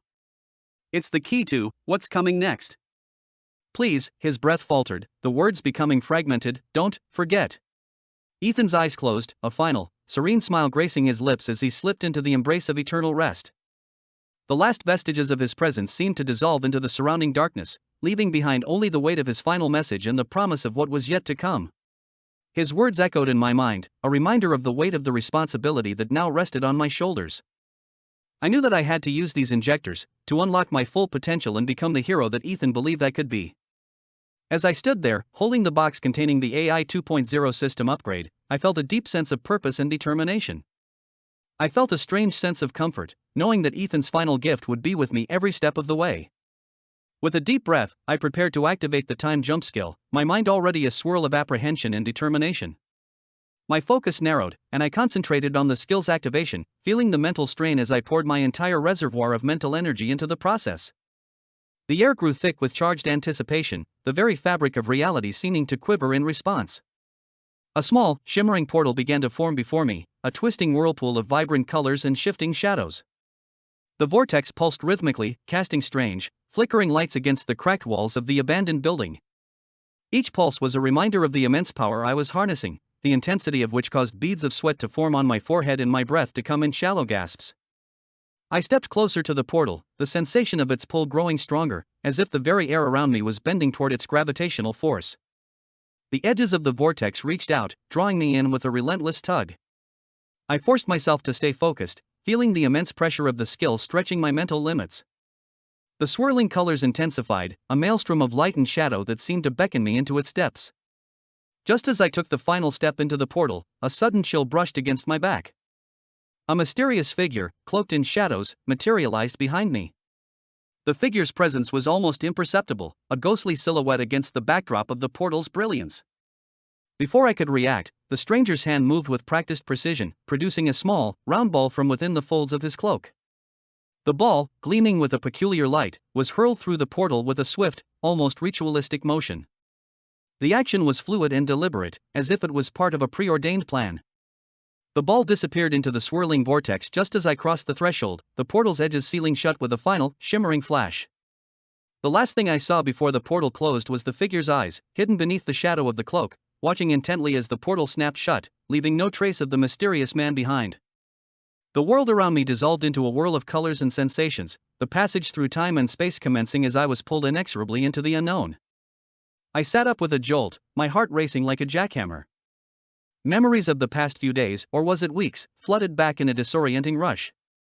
The stranger's face flashed before my eyes, the intense gaze, the cryptic words, and the small, sleek ball he'd thrown at me with a warning, upgrade, or die. I scrambled to my feet, but my legs betrayed me, and I tumbled off the bed, hitting the floor with a thud. Groaning, I glared up at my laptop screen, where the Doomsday countdown ticked away with merciless precision. Each passing second mocked me, bringing us closer to the apocalypse. But I'd been given another chance, a chance to rewrite my fate. My mind sprinted into overdrive. No excuses, no procrastination, no room for error. I had to move, and I had to move fast. I tore through my closet like a whirlwind, grabbing clothes with a sense of urgency that bordered on panic. Jeans and a shirt flew onto my body, my hands shaking with adrenaline and anticipation. The apartment felt like a suffocating cage, too small to contain the enormity of what lay ahead. I had a plan, cobbled together from past experiences and newfound knowledge. This time, I wouldn't let opportunity slip through my fingers. But as I moved, a wave of weakness crashed over me, buckling my legs. I grabbed at the desk edge to steady myself, and reality hit me like a sledgehammer. I was back to square one, a regular person in a world teetering on the brink of disaster. The weight of my powerlessness pressed down on me like a physical force. My body trembled, muscles screaming in protest from the sudden exertion. I slumped against the desk, gasping for breath as the world spun around me. The time jump had reset everything. I was back to square one, forced to start anew. But there was no turning back now. I had to seize this second chance, no matter the cost. As I scribbled down the major events of the past few weeks, memories came flooding back, the stinging betrayals, the fleeting alliances, the moments of triumph and crushing defeat. Each recollection was a harsh reminder of how quickly the world could turn against me. Next, I cataloged the hidden equipment caches scattered throughout the city: weapons, medical supplies, and other essentials that could mean the difference between life and death. Knowing their locations was crucial in this new world order. I also made a note of those who had backstabbed me, their names etched in my memory like scars. But as I wrote, a strange sense of gratitude washed over me. Without their treachery, I wouldn't have discovered hidden resources or learned valuable skills that had kept me alive. As I finished writing, I realized I'd forgotten one crucial thing: myself. Who was Alex in this new world? What made him different? Was it his unyielding determination, his resourcefulness, or his ability to adapt and learn from his mistakes? I needed to confront these questions head-on. I began to speak aloud, my words echoing through the empty apartment like a mantra. Alex, you are strong, you are resourceful, you are adaptable, you will survive. The words hung in the air, a defiant declaration in the face of uncertainty. But as I sat there, lost in thought, a deafening boom shattered the silence, the forceful knock of destiny. The second sharp knock on the door shattered my reverie, sending my heart racing as I approached it with caution. The scene unfolded with eerie familiarity. Ethan, a young man with a listless expression, presented the parcel and digital slate with mechanical precision. "Please sign here," he intoned, his voice drained of any enthusiasm. As I scrutinized his attire, I noticed the same outfit as before, but this time immaculately pressed. A plain watch adorned his wrist, sparking my curiosity. Was this the teleportation device that had been taken from him? I took the pad and scribbled my signature, anticipation building. Ethan handed me the package and turned to leave without another word. But I murmured the cryptic phrase, "When the raven caws at noon, the third drop is lost." Spiders lurk in the shadows of the old tower. Abandon the path and find the hidden door. Ethan's eyes widened slightly as he acknowledged the coded warning with a grim nod. Without another word, he vanished down the hallway, leaving me alone with the injectors. As I closed the door, a sense of urgency and responsibility washed over me. I approached the couch, my heart pounding in my chest. The 4 injectors felt cold and heavy in my hands. Bracing myself for the transformation, I sat down and steadied my breathing. With a deep breath, I rolled up my sleeves, exposing my bare skin. One by one, I positioned each injector, the sharp points pressing against my skin like icy kisses. Gritting my teeth, I plunged the first injector into my arm, a searing pain shooting through my veins like liquid fire. The substance coursed through me, burning with intensity, blurring my vision. I quickly moved to the next, then the next, each stab sending waves of agony and power through my body. By the time I injected the 4th, I was sweating and shaking, the room spinning around me like a maelstrom. I leaned back against the couch, my breath ragged, feeling the energy surge within me, transforming me from the inside out. As I slumped against the couch, my ragged breath struggled to sustain consciousness. The agony was unbearable, yet I knew it was a crucible for my transformation. My body was being reshaped, fortified, and elevated with each passing moment. The strain on my fragile form was overwhelming, and I succumbed to the pain, surrendering to darkness. Hours later, I slowly opened my eyes, still on the couch, to find the pain had receded, replaced by an electrifying sense of power and energy. I felt rejuvenated, revitalized. Eager to begin my new journey, I hastily dismissed the system's introductory message. But a nagging concern seized my attention: the injector Ethan had given me before his time jump had vanished. It was a vital component of my transformation, and now it seemed to have disappeared into thin air. Panic set in as I frantically scoured every corner of my apartment. Finally, after what felt like an eternity, I found it on my bed. Only one injector remained intact. The others had been destroyed during the time jump. I picked up the single injector, examining it closely. It was smaller than the others, with a unique symbol etched onto its surface, a spider encircled by 8 dots, representing its legs. This must be the final piece of the puzzle, the key to unlocking the full extent of my newfound powers. With no time to waste, I proceeded to inject the unknown contents into my arm. Bracing for pain, I clenched my teeth and bit down. For a few moments, nothing happened, until a system message appeared: upgrade in progress. Please wait. A 30-minute timer began its countdown. This was the moment I'd been waiting for. As I felt my body's strength and speed returning, a renewed vigor coursed through me, forging a post-apocalyptic version of my former self. With a determined stride, I grabbed my backpack and set off toward the first person on my list. As I reached for the handle, a faint clattering sound pulled my attention to the round garbage bin in the corner. Frowning, I wondered what could have caused it. Curiosity got the better of me, and I walked over to investigate. The bin's lid was slightly ajar, and I pushed it open, revealing a much larger, glowing metallic ball inside. The ball pulsed with an eerie light, identical to the one I'd seen before. My heart skipped a beat as I hesitated for a moment, then reached in and picked it up. As soon as my skin made contact with the ball, a holographic message flickered to life before me. The AI, Echo, appeared once more, its digital form radiating an aura of urgency. "Alex, we have a situation," Echo began, its voice laced with a hint of alarm. "Your mission parameters have changed. The person you're about to meet is no longer the priority. A new situation has emerged, one that requires your immediate attention." A holographic message emanated from the glowing ball: countdown to upgrade. "Who or what is this new situation?" I demanded, my voice tinged with impatience. "I'm running diagnostics. Please stand by. Can you at least tell me if it's a person or a thing?" "Affirmative, it's a person. But I need to clarify some data before I can provide more information." "Clarify data? What does that even mean?" "I'm cross-referencing profiles and running predictive models. This will help me better understand the situation." "Predictive models? You're starting to sound like a bureaucrat." "Apologies, I'm simply trying to provide accurate information. Please be patient." "Patient? You're the one who said I need to be stationary for 30 minutes. What's going on?" "I'm trying to prevent any interference. Your safety is crucial." "Interference? What kind of interference?" "I'm not at liberty to disclose that information. Please trust me on this. Trust you? You're the one who's being cryptic here. I understand your frustration. But I assure you, this is for your own good. My own good? You're really going to have to do better than that.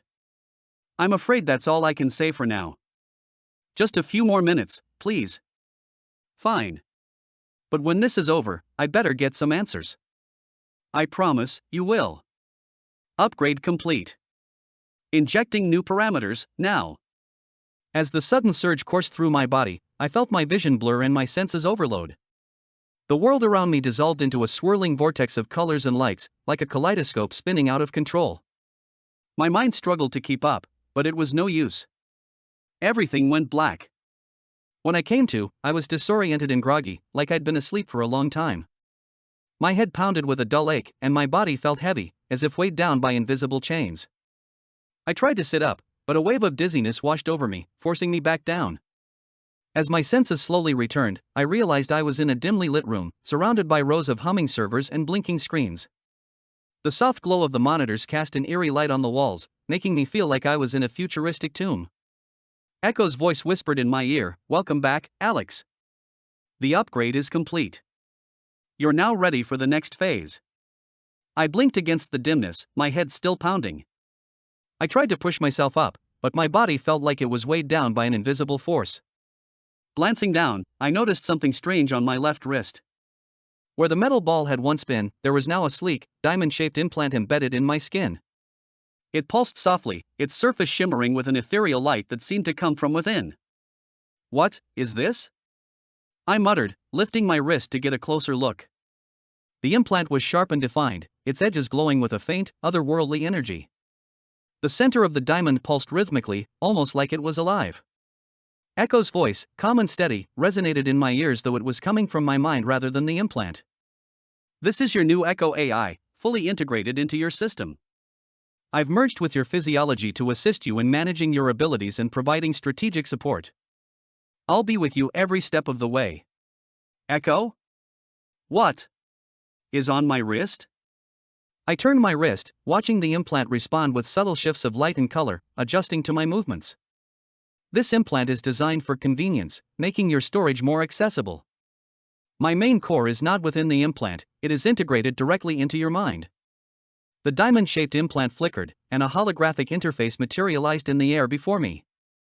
It displayed a series of icons and meters, each glowing with a soft, pulsating light.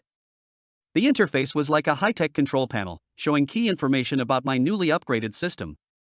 First, your body core has been expanded into 8 distinct physical cores, Echo began. These cores now regulate various aspects of your physical abilities: strength, agility, stamina, endurance, and more. You'll notice significant improvements in your physical performance and resilience.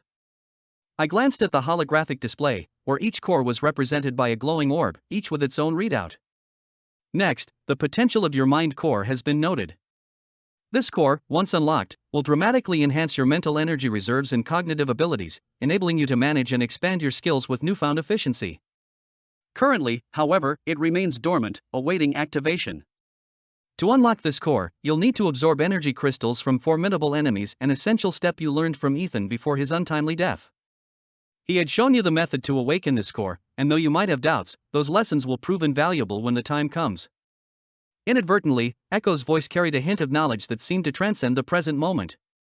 "You remember Ethan's instructions," it began, almost as if Echo were reflecting on something beyond the immediate present.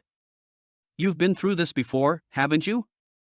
Your journey to unlock the mind core is not just a new task, it's a continuation of your ongoing training. The crystals you need, Ethan made sure you understood their importance. They will be crucial in awakening the core's dormant power." The revelation was jarring. My thoughts raced, trying to piece together how Echo could know so much about the past. Echo's cryptic tone and unintended revelation left me with more questions than answers.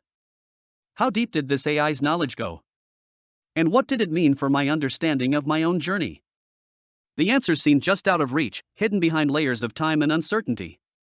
For now, I needed to absorb crystals and unlock the mind core. Your dimensional storage skill has been upgraded with quantum and temporal core technology. This advanced vault storage now allows you to store and access items in ways that transcend normal spatial limits. The interface zoomed in on a secure, glowing vault symbol, with a series of complex patterns swirling around it, symbolizing its advanced capabilities. Additionally, the skills matrix core has been vastly improved. This core functions as a dynamic library of skills. You can now copy, fuse, and upgrade skills with greater efficiency, thanks to this new matrix.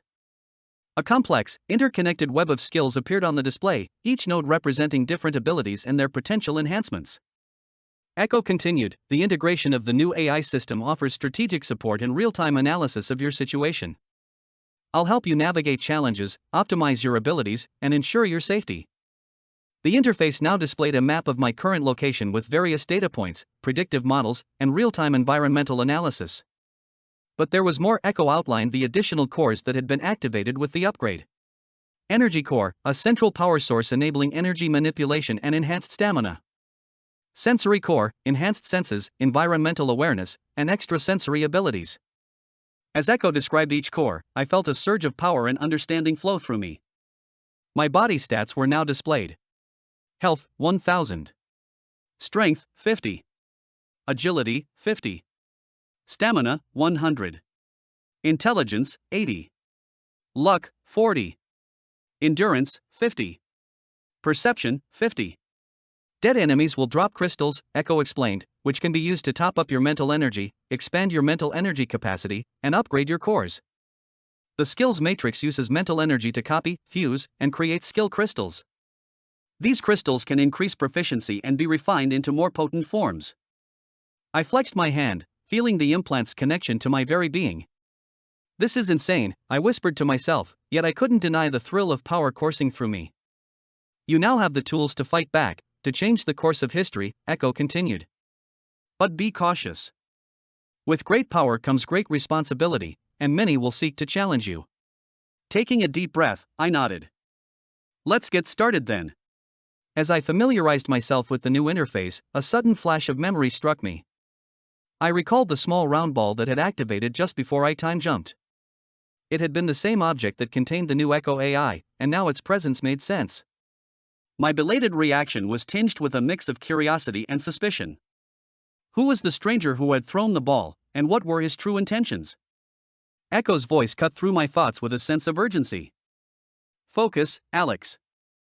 We have much to do. My mind sharpened with the realization and a steely determination. The path ahead promised danger and uncertainty, but I felt an unshakable readiness. The game had evolved, and I was no longer merely a player, I had become a formidable force in my own right. For now, I needed to absorb crystals and unlock the mind core, preparing myself for the challenges that lay ahead. Chapter 7 Hoarding. The 24/7 hardware store loomed ahead, a pristine edifice of metal and glass that seemed untouched by the world's shifting tides. Inside, the store was a vast, orderly landscape of neatly arranged aisles and gleaming shelves, filled with every conceivable tool and supply. I stepped through the automatic doors, the cool, air-conditioned air a welcome contrast to the rising heat of my anticipation. I wasted no time, heading straight for the tools section. This area was lined with an array of crowbars, wrecking bars, and various other heavy-duty implements.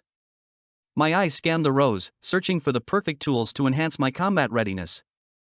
My fingers wrapped around a heavy-duty crowbar, the cold steel promising strength and reliability.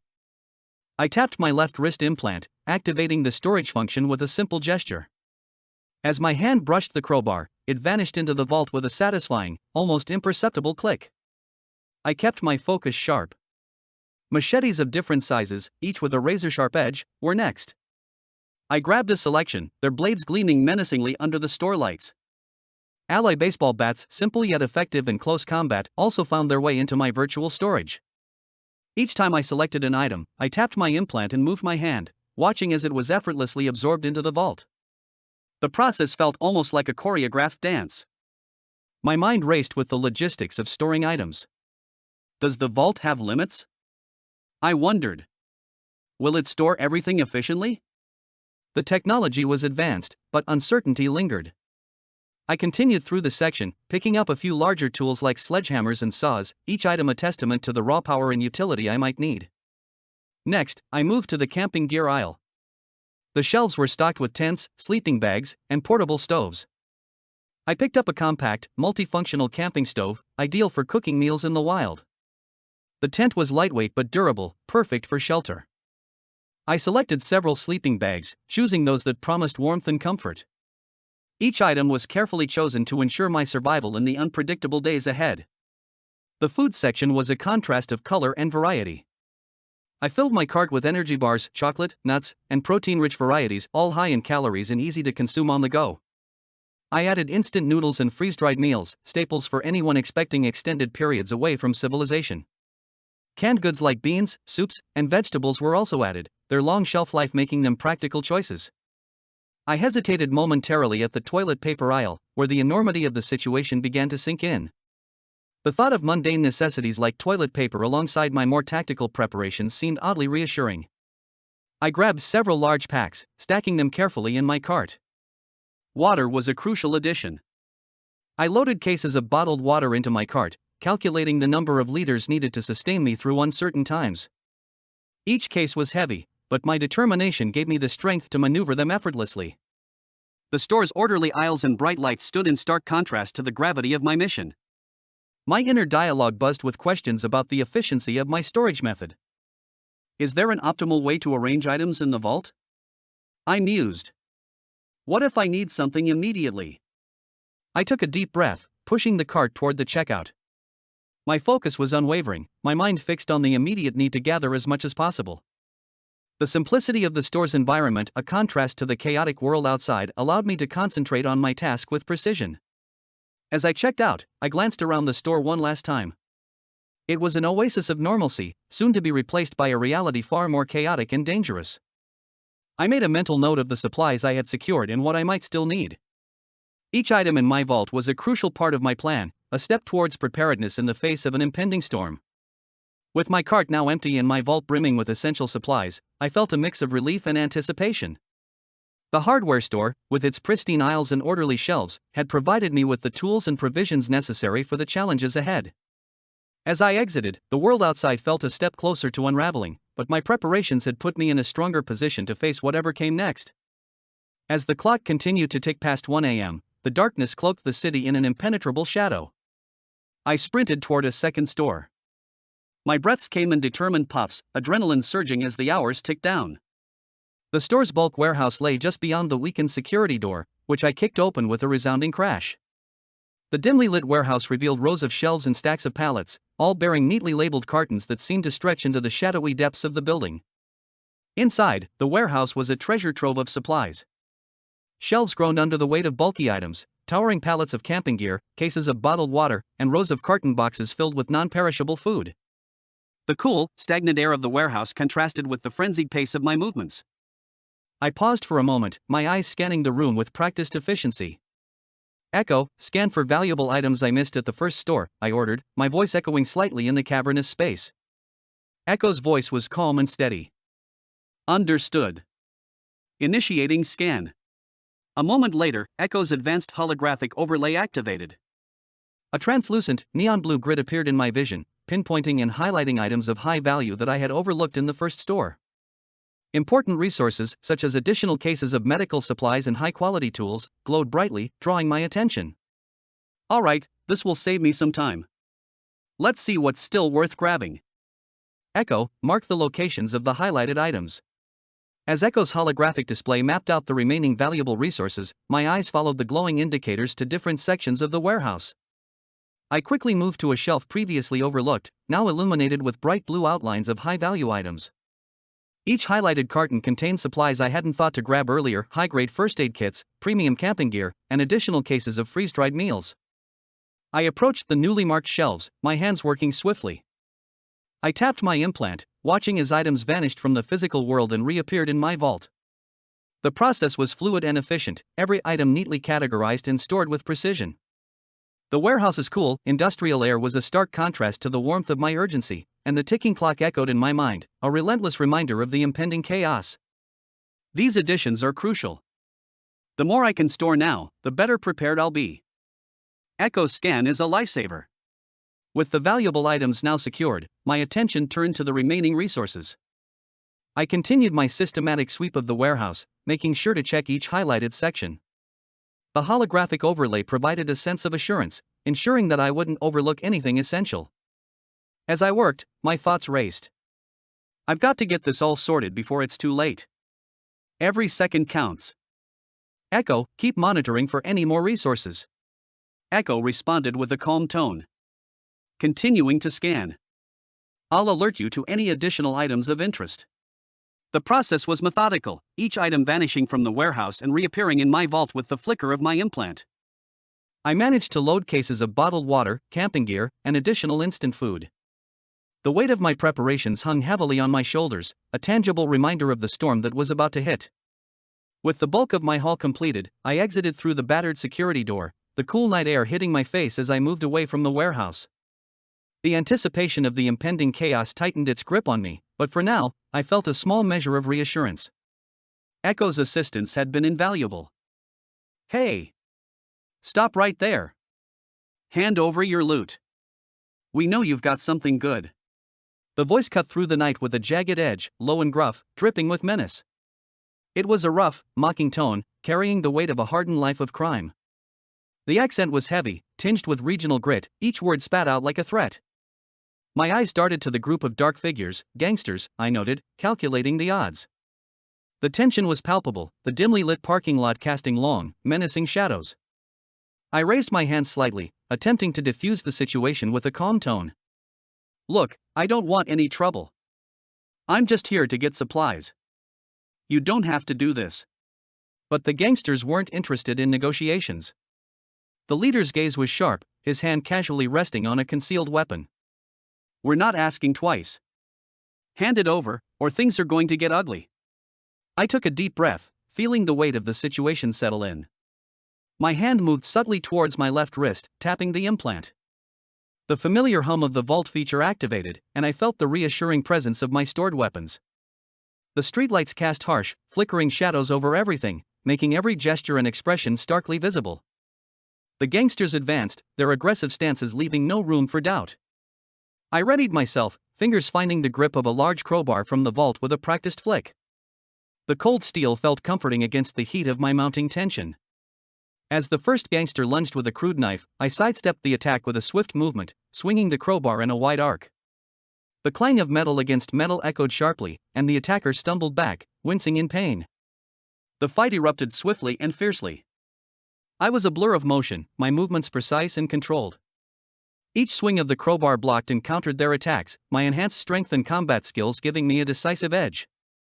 The gangsters hesitated, clearly unprepared for my level of resistance. In the midst of the skirmish, my thoughts were clear. Stay focused. Use the strength and skills you've honed. They're not ready for this. Realizing they were outmatched, the gangsters began to retreat.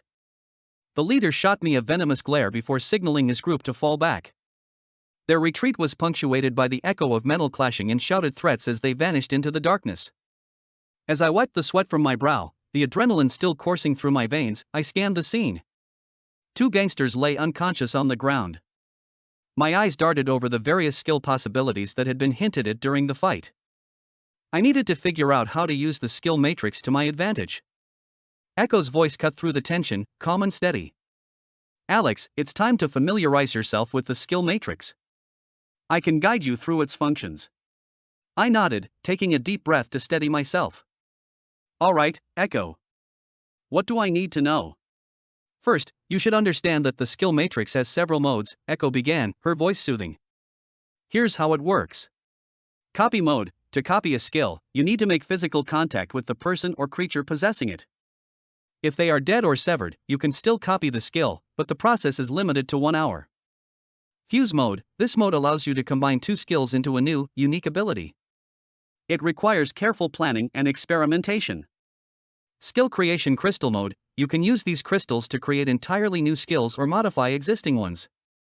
They provide a boost to your abilities and can significantly enhance the power of the skills you develop. Skill library management. You have 10 skill slots available. You can equip up to 10 skills at a time. Each skill slot holds 1 skill packet. You can swap skills in and out, but there's a 6-hour cooldown for each skill if you store it in the library rather than equipping it directly. Skill leveling. You gain experience for each skill by using it. The more you use a skill, the more XP it gains, allowing you to level it up.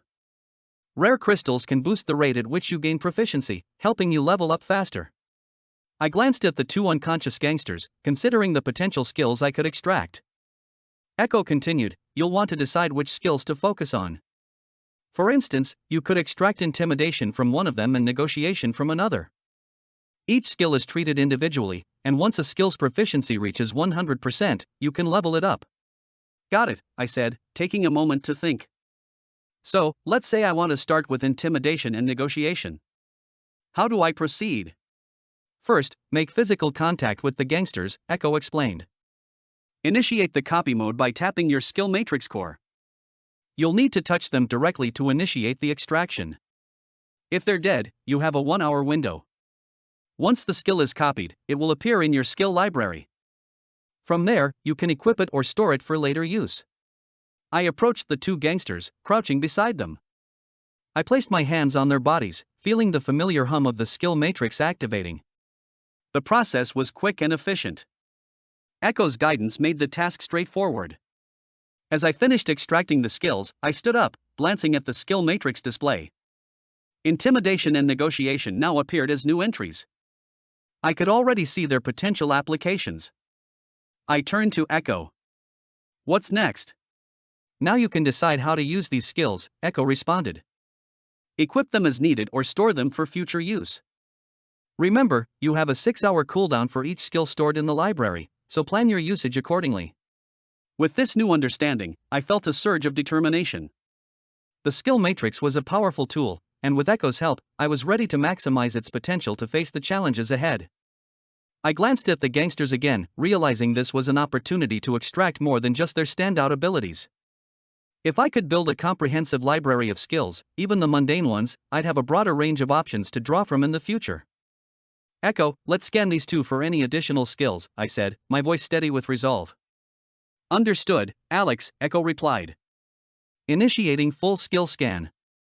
Please make contact with the subjects. I placed my hands back on the unconscious gangsters, feeling the hum of the skill matrix pulse stronger this time as it scanned their entire skill sets. Information flowed into my mind, highlighting various abilities that might otherwise go unnoticed in combat situations. Scanning complete, Echo announced. Here are the additional skills available for extraction. Hand-to-hand combat, basic close-quarter fighting techniques. Weapon proficiency, blade skill in using knives and similar weapons. Strategic planning, basic knowledge of setting up and executing small-scale operations. Extortion, knowledge and experience in coercing individuals through threats. Street smarts, the ability to navigate and survive in urban environments, recognizing dangers, and making quick decisions. I nodded, impressed by the range of skills these gangsters had acquired over their lives. Let's extract them all and store them in the library, I instructed. Commencing extraction, Echo confirmed. The process was seamless. Each skill was isolated and transferred into my skill library, stored neatly alongside the others. Though some of the skills were less flashy than intimidation or negotiation, I knew their value would manifest in different situations. Skills like street smarts could be the difference between life and death in the chaotic world I now navigated, while strategic planning could help in organizing the base or coordinating with others. As the final skill was uploaded, I felt a sense of accomplishment. I had turned a random encounter into a valuable opportunity for growth, expanding my arsenal without wasting resources. All skills successfully stored, Echo reported. You now have a total of 8 skills in your library, with 2 available slots remaining. I stood up, glancing around the dimly lit parking lot one last time. The gangsters were still out cold, but I had what I needed. The next steps were clear: continue building my skill set, enhance my abilities, and stay one step ahead of the dangers lurking in this world. Echo, I said, considering my next move, I'm going to slot a few of these skills into my active slots.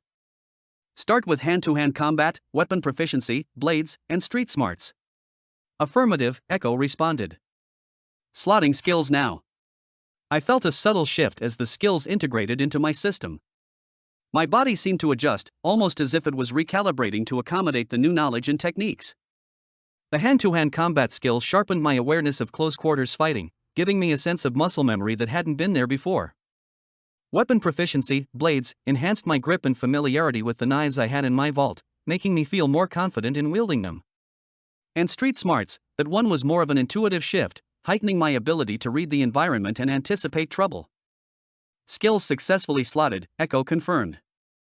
You now have 3 active slots occupied. Remaining slots available, 7. Thanks, Echo, I said, starting to walk back to my vehicle. Let's keep this momentum going. Of course, Alex, Echo replied. Together, we'll ensure you're always prepared. With that, I left the parking lot behind, my mind already racing with plans for the future. The city sprawled before me in a tapestry of glimmering lights, each one a beacon in the stillness of the night. I stood on the park's observation deck, the cool breeze a welcome reprieve from the frantic energy I'd felt earlier. As I scanned the horizon, my thoughts shifted to the task at hand. Echo, show me the city layout, I said, tapping my wrist implant. The familiar hum of Echo's voice was a calming presence. Analyzing now, Echo responded. Instantly, a holographic map sprang to life before my eyes. The city was laid out in intricate detail, with potential base sites and escape routes highlighted in brilliant hues. I've identified 3 locations that fit your criteria. The first location blinked into view, an old warehouse with easy access to main roads. This warehouse could be fortified. It's well positioned for quick exits, Echo's voice detailed.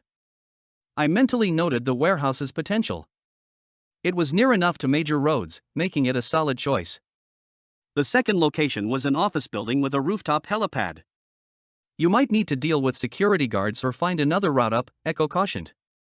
The thought of dealing with guards was less than appealing, but the rooftop could provide a valuable vantage point. Lastly, Echo highlighted an old factory on the city's edge. This site offers ample space and is less likely to attract attention. However, it's farther from central escape routes. I reviewed each location's merits, recalling my previous experiences with the city's layout. The factory's isolation made it tempting, but the distance from escape routes was a drawback. I decided to start with the warehouse. The streets were eerily quiet as I made my way there, the only sounds being the distant hum of the city. I encountered a broken fence and a blocked alley, obstacles I tackled with practiced ease, guided by Echo's real-time updates. The warehouse looked promising, a lot of space and potential for fortification. Next, I approached the office building. Climbing the fire escape was risky but necessary. I reached the rooftop and surveyed the scene. The guards below were a concern, but I made a mental note of their patrol routes. It was a strategic spot, but I'd need to devise a plan to bypass security if I chose this location. Finally, I headed to the old parts factory. The vast, open space was both a blessing and a curse. It was isolated, which meant less immediate threat, but also farther from central escape routes. The factory's size offered plenty of cover, making it a viable option. After scouting the factory, I decided to secure a small section of the second-story office area as a backup or save location. It took me an hour to fortify the space, turning it into a defensible position that I could return to if things went sideways. The city was on the brink of chaos, but my apartment remained a haven of calculated calm. I slipped through the door, closing it with a quiet click behind me. The dim, muted light inside contrasted sharply with the world outside, a world teetering on the edge of disaster. My apartment and safe house were sanctuaries of order, standing firm against the encroaching storm. Every item had its place. The shelves were lined with supplies, meticulously categorized and stored. Cans of food, cases of water, weapons, and tools, all ready to be accessed at a moment's notice. I took a deep breath, letting the familiarity of the routine ground me. Echo, activate vault sequence, I commanded, my voice steady. The moment I stepped into the vault portal, the world around me shifted. The apartment faded, replaced by a sleek, high-tech space that hummed with quiet energy. The walls were lined with endless rows of shelves, each meticulously organized with supplies, cans of food, cases of water, weapons, tools, all arranged with a precision that mirrored my own need for control. The vault itself was a marvel of advanced technology, its vastness belied by the modest size of the room I just left. It felt like walking into another dimension, a place where time and space bent to accommodate the sheer volume of necessities I'd gathered.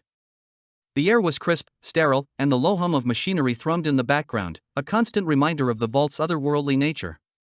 In front of me stood the centerpiece of this extraordinary space, a sophisticated vending machine-style inventory system, its interface glowing with a soft blue light. Each item was categorized and labeled, from the most mundane essentials to the more exotic tools of survival. I could see the shelves shifting and rearranging themselves as I approached, the system anticipating my needs. I ran my fingers over the interface, scrolling through the catalog of items. It was a seamless operation: select, retrieve, store. The vault was more than just a storage space, it was a sanctuary, a place where every contingency had been planned for, where I could maintain control over the chaos that awaited outside. Echo, activate vault sequence, I commanded, my voice steady.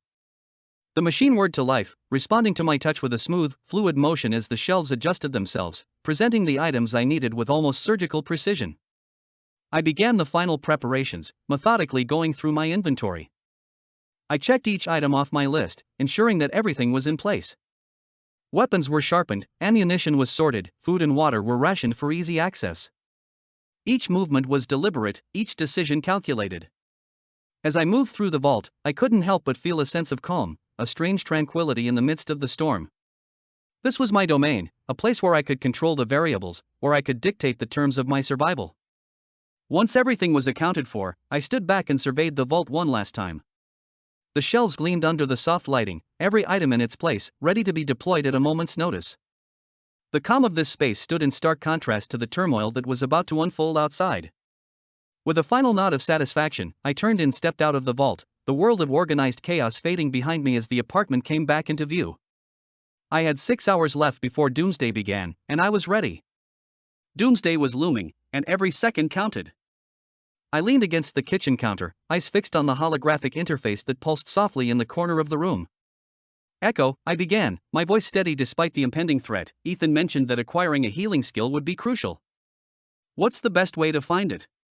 Echo's voice responded with its usual precision. Based on our previous discussions and Ethan's insights, a hospital on the city's edge stands out as the optimal location. It was a major medical facility and could still house personnel or resources related to the healing skill you need. I studied the holographic map that flickered into view. The map displayed the city with various key locations marked. The hospital, situated at the periphery of the urban area, was highlighted in red. The current image indicated that the building was intact, with no significant damage. How's the hospital's condition? I asked, noting the relatively calm state of the city. The hospital remains largely undisturbed, Echo continued. There are reports of a strange infection spreading through the area, but the facility itself has not yet fallen into chaos. This makes it a prime opportunity to acquire the healing skill before the situation escalates further. The building might still have the resources or personnel capable of imparting the skill you seek. The relative calm surrounding the hospital was a small relief. I considered the potential advantages of accessing a location that was still operational and relatively safe. What challenges might I face at the hospital? I asked, preparing to assess the risks. While the hospital itself is intact, you should anticipate the following. The strange infection could lead to unpredictable behavior from individuals, and there might be other survivors who are either seeking shelter or acting out of desperation, Echo advised. The internal layout of the hospital includes complex structures and restricted areas that will require careful navigation. I examined the map more closely, noting the routes and potential hazards surrounding the hospital. The journey through the northern district appeared to be the most viable path, avoiding heavily affected zones. What's the best approach to the hospital? I inquired, ready to finalize my plans. Proceed through the northern district, Echo recommended. This route avoids major disruptions and minimizes the risk of encountering severe outbreaks.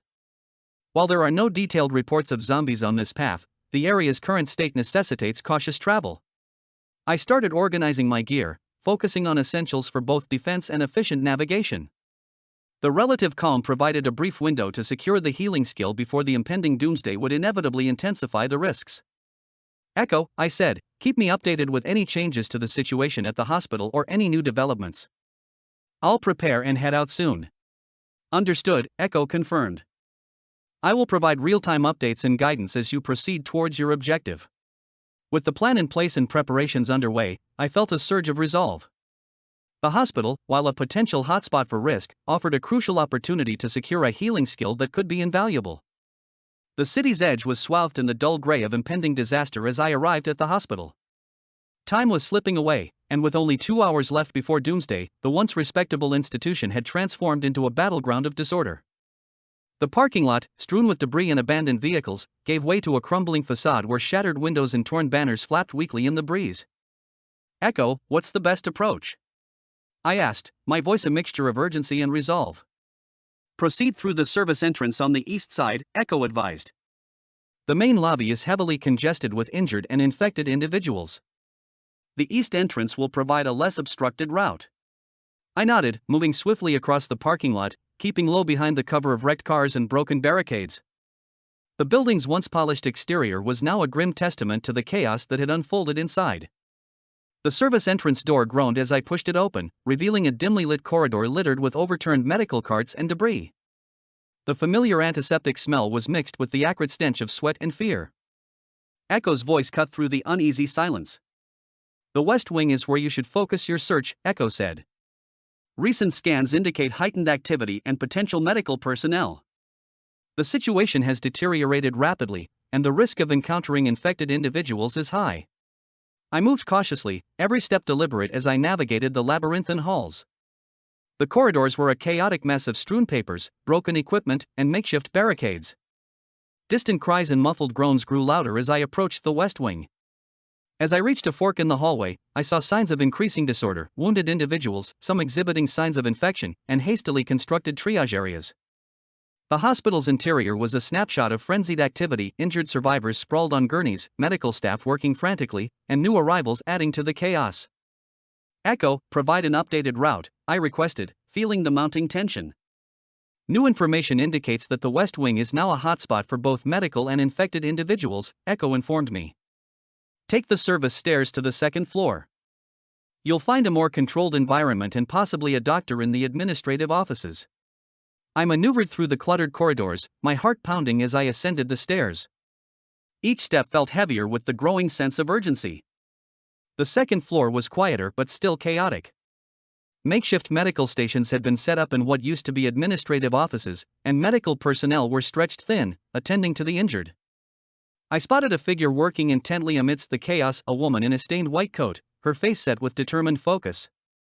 Her hands moved swiftly, applying bandages and administering what seemed to be last-ditch efforts to those in dire need.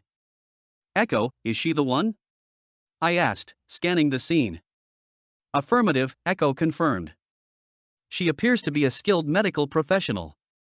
Approach her and request assistance. Be prepared for resistance, the situation here is volatile." I approached the woman with urgency, my heart racing with every step. "I'm here to help," I said, my voice cutting through the cacophony of screams, sirens, and beeping machines that assaulted my senses. The doctor, her white coat stained with blood and sweat, looked up with a flicker of weary hope. "We're overwhelmed," she said, her voice strained. "If you want to help, you'll need to prove yourself. Assist me with these patients, and I'll show you what to do." I nodded, rolling up my sleeves, and got to work. Every action was a calculated effort to prove my worth. With a brief moment of respite, I saw an opportunity. The doctor, now more relaxed in her demeanor, was leaning over a critical patient. I stepped closer, making physical contact as I adjusted the foredrip. The skill matrix core activated with a soft hum, and the healing skill seamlessly integrated into my library. "Skill acquired," Echo announced, cutting through the din. "You now have the healing skill in your library." I quickly accessed the skill matrix and slotted the healing skill into one of my active skill slots. With the skill now at my disposal, I approached an infected individual lying on a nearby stretcher. The patient's labored breathing and pallid complexion were signs of a serious condition. "Echo, how do I use the skill?" I asked, feeling the weight of the situation pressing on me. "Place your hands on the patient's wounds and focus your energy," Echo instructed. "The healing skill requires a direct touch to activate. Concentrate on channeling the energy from the skill matrix into the patient." I placed my hands on the patient's wounds, feeling the heat of the healing energy channeling through me. My focus was razor-sharp, each touch aiming to stabilize and alleviate suffering. The urgency of the situation was palpable, every minute counted. As the clock ticked down to Doomsday, my focus remained on learning the healing skill while helping the doctor manage the mounting crisis. "Alex, there's only 1 hour left before Doomsday. All your active skills are energy-free for this last hour. Make the most of it." Hearing Echo's update, a surge of determination and compassion welled up within me. I glanced around the chaotic scene of the hospital, the grim reality of the situation settling heavily on my shoulders. The faces of the injured and the overwhelmed medical staff mirrored the tension I felt. "All right, Echo," I said, my voice resolute, "I'll make the most of this hour. Let's get to work." With renewed focus, I positioned myself beside the next patient, hands steady as I prepared to channel my energy into the healing process. You've gained 5 XP towards level 1 proficiency, Echo reported. The healing process is slow but effective. Continue to use the skill on more patients to increase proficiency. I looked around, noting the critical state of many more patients in need of help. Echo, how many people do I need to heal to max out this skill? To reach maximum proficiency and level 5, you must heal 1,000 individuals, Echo replied. As if on cue, a notification appeared before me, ding. New quest, Healing Hands objective, heal 1,000 people using your newly acquired healing skill. Description, with your newfound ability to heal, you feel a sense of purpose and responsibility to help those in need. Embark on a journey to heal 1,000 people, and in doing so, become a beacon of hope in a world filled with suffering. Progress, 0/1,000 people healed. Reward, 1 level 5 skill enhancement. What's the difference between a mission and a quest? A mission is generated by the AI to address immediate needs or situations based on real-time conditions. It's task-oriented and reactive to the current context. So, it's more about what needs to be done in the moment? Exactly. Missions are about responding to current requirements and challenges. A quest, on the other hand, is generated by the system's host. It's more about long-term objectives and often requires a certain level of emotional or moral commitment. In other words, quests are tied to personal journeys or values? Precisely. Quests are triggered by actions, sincerity, and willingness to engage with deeper aspects of the journey. They reflect a more profound connection to goals and the world around. So, this healing task is a quest because it's tied to responsibility and purpose? Correct. Dedication and the urgency of the situation have triggered this quest. It's about becoming a beacon of hope and making a significant impact on those in need. I stood amidst the chaos of the makeshift triage area, the weight of the mission pressing heavily on my shoulders. Injured and desperate people surrounded me, their eyes reflecting pain and hope. With every touch, I could feel the warmth of my healing skill flowing through me, its power growing stronger with each life I touched. Alex, remember, every life you touch is a step towards making a difference, Echo's voice resonated in my mind, steady and reassuring. I focused intently on my task, my hands glowing with the soft light of healing energy. After treating 20 individuals, a tingling sensation surged through me, signaling the skill's progression. Alex, your healing skill has leveled up, Echo announced with a hint of excitement. You've unlocked a healing aura that extends 5 meters around you. I took a deep breath, feeling a surge of accomplishment. The healing aura enveloped me, radiating warmth and a soothing energy that spread outwards. I surveyed the scene, my presence was already making a noticeable difference. The pallor of pain was replaced with glimmers of hope. Echo, this aura is incredible. Can it heal people within this 5-meter radius? I asked, a note of awe in my voice. Correct, Echo confirmed.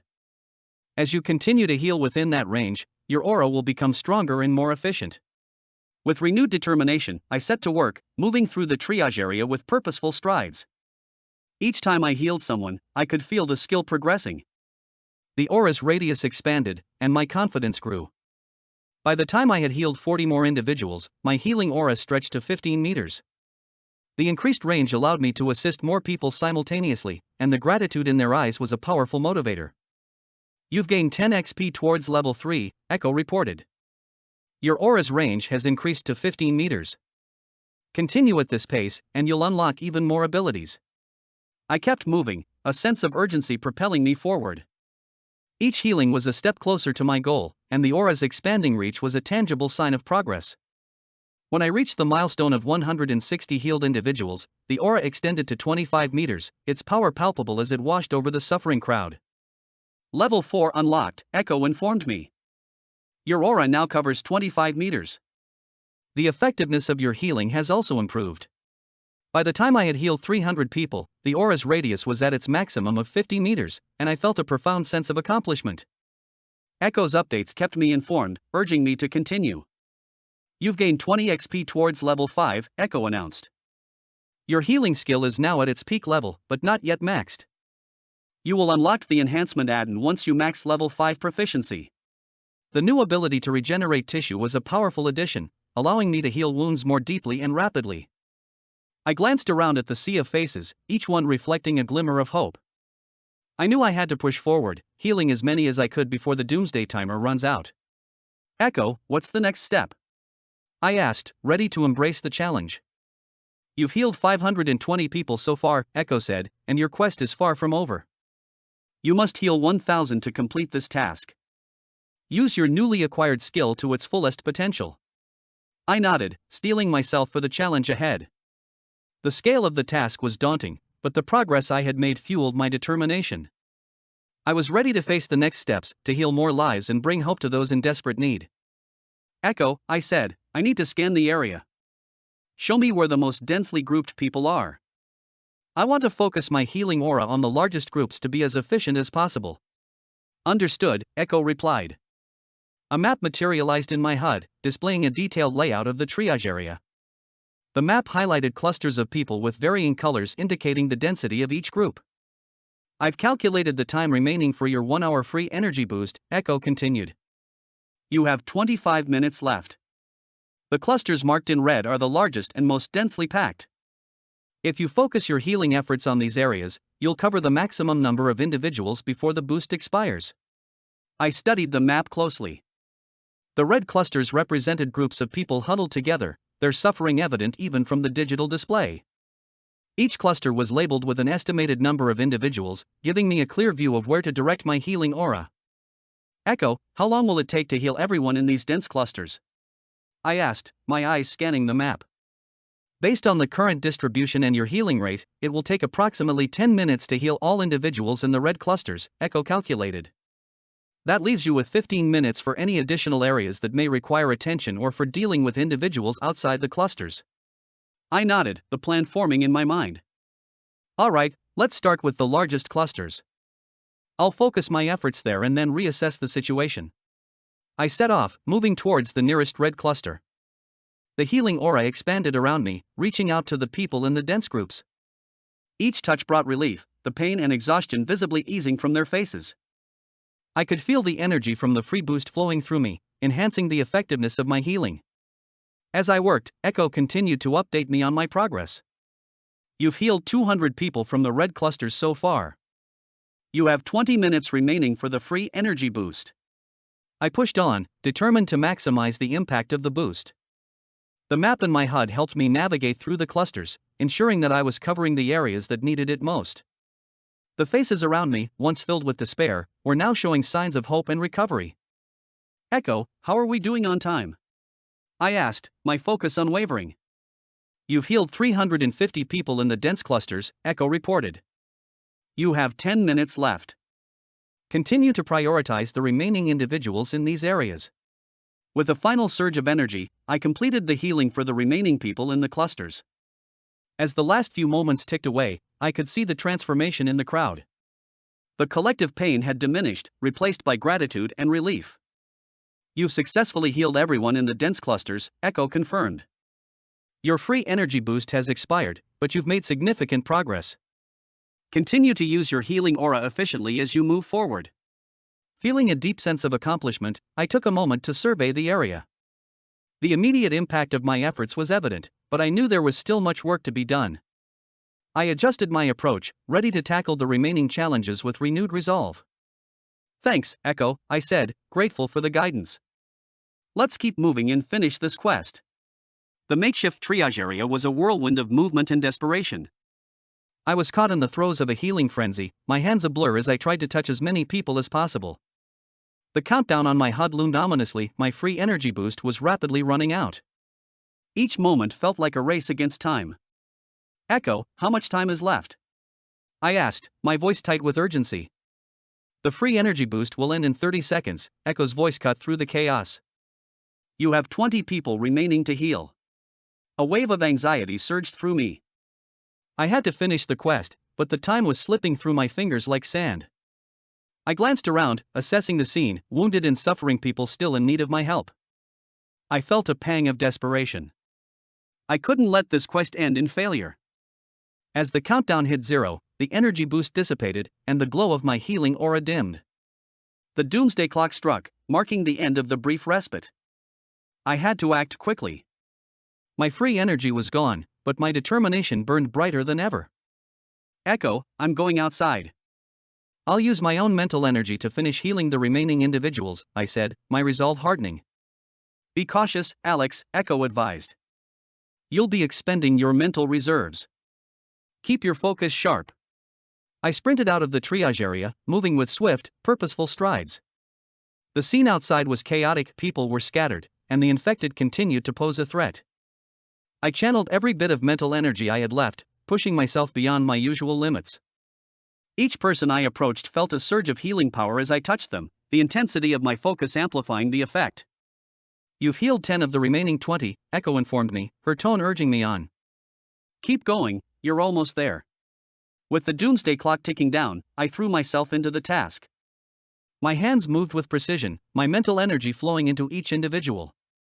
Faces that had been marked by pain and fear now softened into expressions of relief.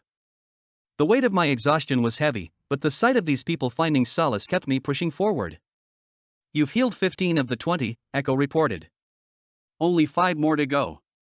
You're so close, Alex. I gritted my teeth, summoning the last reserves of my mental strength. Each healing touch was a monumental effort, but I could see the finish line in sight. With a final burst of energy, I healed the last 5 individuals. The chaos around me seemed to slow as I completed the quest. Quest complete, Echo announced, her voice filled with a note of satisfaction. You have healed a total of 1,000 people. Your efforts have been extraordinary. The instant the quest concluded, I felt a wave of relief wash over me. The exhaustion from using my mental energy was immense, but the satisfaction of having completed the quest was worth every bit of effort. Congratulations, Alex, Echo said warmly. You've earned your rewards. Your healing skill has reached its maximum level, and you've unlocked the regenerate tissue enhancement. As the rewards were granted, I took a deep breath, looking around at the now calmer scene. The people I had helped were starting to regain their strength and hope. My body was heavy with fatigue, but my spirit soared. The quest had been a grueling test of endurance and determination, but I had seen it through to the end. Thank you, Echo, I said, my voice tinged with exhaustion and gratitude. I couldn't have done it without your support. You've done exceptionally well, Alex, Echo replied. The hospital's heavy doors groaned open, a mournful creak that seemed to reverberate through the crumbling city. Alex stepped out into the apocalypse, his boots crunching over a mosaic of shattered glass and twisted metal. Before him stretched a cityscape transformed into a nightmarish tableau of destruction. The once majestic skyscrapers, now skeletal remains, loomed against a backdrop of devastation. Their facades were cracked and blackened, charred by unrelenting flames that danced and flickered across their hollowed-out frames. Smoke billowed from every corner, turning the sky into a smothering haze of ash and despair. The darkness of the clouds above blended with the smoldering ruins below, creating an oppressive canopy that suffocated the city in a shroud of foreboding. Alex's senses were assaulted by the acrid stench of burning and decaying flesh, a putrid reminder of the world unraveling around him. The air was thick with the sharp tang of fear and loss, a sensory assault that anchored him in the grim reality of his situation. The city had become a warped reflection of his inner turmoil, its devastation echoing the chaos within his mind. Suddenly, a new element of terror punctuated the landscape. Alex's eyes were drawn upwards as a series of strange ships streaked across the sky, their dark, menacing forms cutting through the smoky air with unsettling grace. These were no ordinary craft. Their sleek, alien shape seemed almost to mock the remnants of human civilization below, their engines roaring with an ominous, guttural hum. Without warning, one of the ships pivoted, unleashing a devastating barrage. Alex watched in stunned silence as it targeted a towering skyscraper. Energy beams sliced through the air with deadly precision, and the building shuddered violently as if gripped by a giant's hand. Then, with a thunderous explosion, the skyscraper erupted into a cloud of debris and flames. The shockwave rippled through the city, showering the ruins below with smoldering fragments. The once proud symbol of human achievement was reduced to a skeletal frame of twisted metal and ash. The sight was both mesmerizing and horrifying. The alien ships continued their assault, each blast a cruel reminder of the formidable and ruthless force now at play. Alex's heart pounded in his chest, the rhythm syncing with the thunderous cacophony of destruction around him. The surreal spectacle was a stark contrast to the familiar urban battlefield he had navigated only moments before. Turning his gaze back to the immediate chaos, Alex refocused on his urgent mission. The need to survive and complete his objective, to kill 1,000 zombies and harvest crystals, was more pressing than ever. He could not afford to be distracted by the menacing threat overhead. His heart raced, the pounding rhythm syncing with the chaotic symphony of the apocalypse. The cries of the undead rose above the din, a twisted symphony of hunger and rage. Alex tightened his grip on his melee weapons, his bat and blade his chosen tools for the bloody battle ahead. The first wave of zombies stumbled through the debris-strewn streets, their movements slow and disjointed. Alex wasted no time. He swung his bat with calculated precision, each swing landing with a sickening thud that echoed through the smoky haze. The blade followed in a swift, lethal arc, slicing through rotting flesh with grim efficiency. Each strike was a desperate measure of survival, his body moving on autopilot as he navigated the hellscape of his former city. The streets were a labyrinth of debris and burning wreckage. The few remaining landmarks were barely recognizable, swallowed by the fires that raged with unrestrained fury. Every step was a battle, every corner a potential ambush. The sheer magnitude of the apocalypse was overwhelming, but Alex's focus remained singular: find and loot the precious zombie crystals vital for his next phase of survival and progression. The crystal hunt begins. As Alex fought through the ruins of a once bustling marketplace, his eyes scanned the wreckage for the telltale glint of zombie crystals.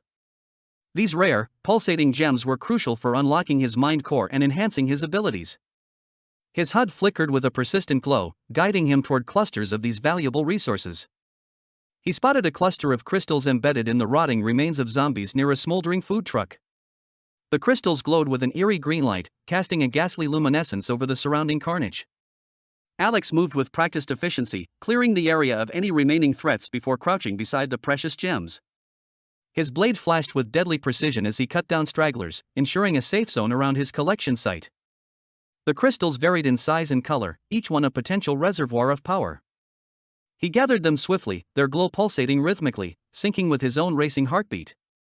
As he stashed the crystals into his dimensional storage, the HUD on his visor updated with vital information: zombie crystal acquired. The loot was not just a collection of shiny objects but a crucial element for his survival and progression. Echo, how many crystals do I need to effectively enhance my skills? Alex asked, his breath coming in ragged bursts as he continued to work.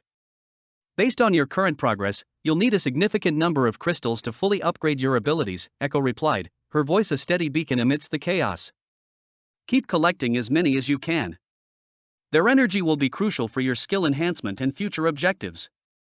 Alex's storage quickly filled with the precious gems. His focus shifted back to the immediate task at hand. The map on his HUD displayed new high-density zombie clusters, marking areas ripe for his next mission. The city, now a battleground of chaos, offered few safe havens. With the chaos escalating around him, Alex's HUD flashed with an update from Echo. Ding! Mission available: kill 1,000 zombies using melee weapons. Reward: level 5 maxed enhancement, choose one from 5 options. Melee mastery, plus 20% increased melee damage. Zombie Slayer, plus 10% increased movement speed when surrounded by zombies. Survivalist, plus 5% increased health regeneration. Tactical training, unlock a new melee combo attack, dealing 30% more damage. Loot bonus, plus 10% increased loot drop rate from zombies. The daunting objective loomed large, a clear indication of the ultimate test of his combat prowess and endurance. Determination hardened in Alex's chest. His grip tightened on his melee weapons, ready to face the next surge of undead. Echo, scan the area for the most concentrated groups of zombies. I need to focus my efforts where they'll be most effective, Alex instructed, his voice strained but resolute. Scanning now, Echo responded. The map will be updated with the new zombie concentrations. Expect increased resistance as you approach these areas. The HUD displayed updated markers, highlighting the densest clusters of zombies. Alex adjusted his path with a mixture of strategic calculation and raw aggression. The closer he got to these clusters, the more intense the combat became. The zombies, once disorganized and sluggish, now attacked in coordinated groups, their aggression testing Alex's ability to adapt and survive. Each swing of his bat and swipe of his blade was a calculated effort. The city around him seemed to amplify its chaos, the zombies' relentless assault pushing him to his limits. The sheer number of undead pressing against his defenses was staggering, but Alex remained resolute. Echo, give me an update. How many zombies are remaining in the densest clusters? Alex asked, sweat mingling with the grime of battle. There are several clusters with high concentrations of zombies in your immediate vicinity, Echo replied. The largest group is approaching your current location. Be prepared for increased resistance. Alex pressed on, moving toward the largest cluster with grim determination. The streets were now a battleground, the chaos reaching new heights. His melee weapons became extensions of his fury, each swing and swipe a desperate bid for survival. The combat was brutal, the undead more aggressive and strategic than before. The city seemed to close in around him, the streets echoing with the sounds of battle. The frenzy and the harvest. As Alex approached the final stages of his mission, the intensity of the battle reached a fever pitch. The zombies' numbers were overwhelming, their relentless assault pushing him to his limits. The HUD continued to update with information about the remaining clusters and the number of zombies he had killed. With each swing, Alex felt the weight of his mission pressing down on him. His attacks were a blur of motion, a relentless storm of violence as he cut through the hordes. The city's chaos seemed to echo his own turmoil, the undead pressing against his defenses with unyielding ferocity. Echo, how much longer until I complete the mission? Alex's voice was hoarse, his energy waning but his resolve unbroken. You have 200 zombies left to kill, Echo replied. Your current path will take you through several high-density clusters. Stay focused and maintain your pace. Alex surged forward, his determination fueled by the nearing completion of his mission. The final clusters were the most intense, the zombies attacking with a frenzied aggression. His melee weapons became a blur of motion as he fought through the final undead, each strike a desperate measure of survival. With only 20 zombies left to kill, Alex's determination surged to new heights. The city was a blurred whirlwind of motion and violence as he pushed through the remaining undead. His mental energy was nearly depleted, but he refused to falter. The last few zombies fell under his relentless assault, their bodies crumpling to the ground in a grotesque testament to his resolve. As the final zombie hit the ground, the HUD flashed with a triumphant update: mission complete, 1,000 zombies killed. A wave of relief and accomplishment washed over Alex. The chaos around him seemed to fade into a distant background, the completion of his mission becoming the focal point of his exhausted mind.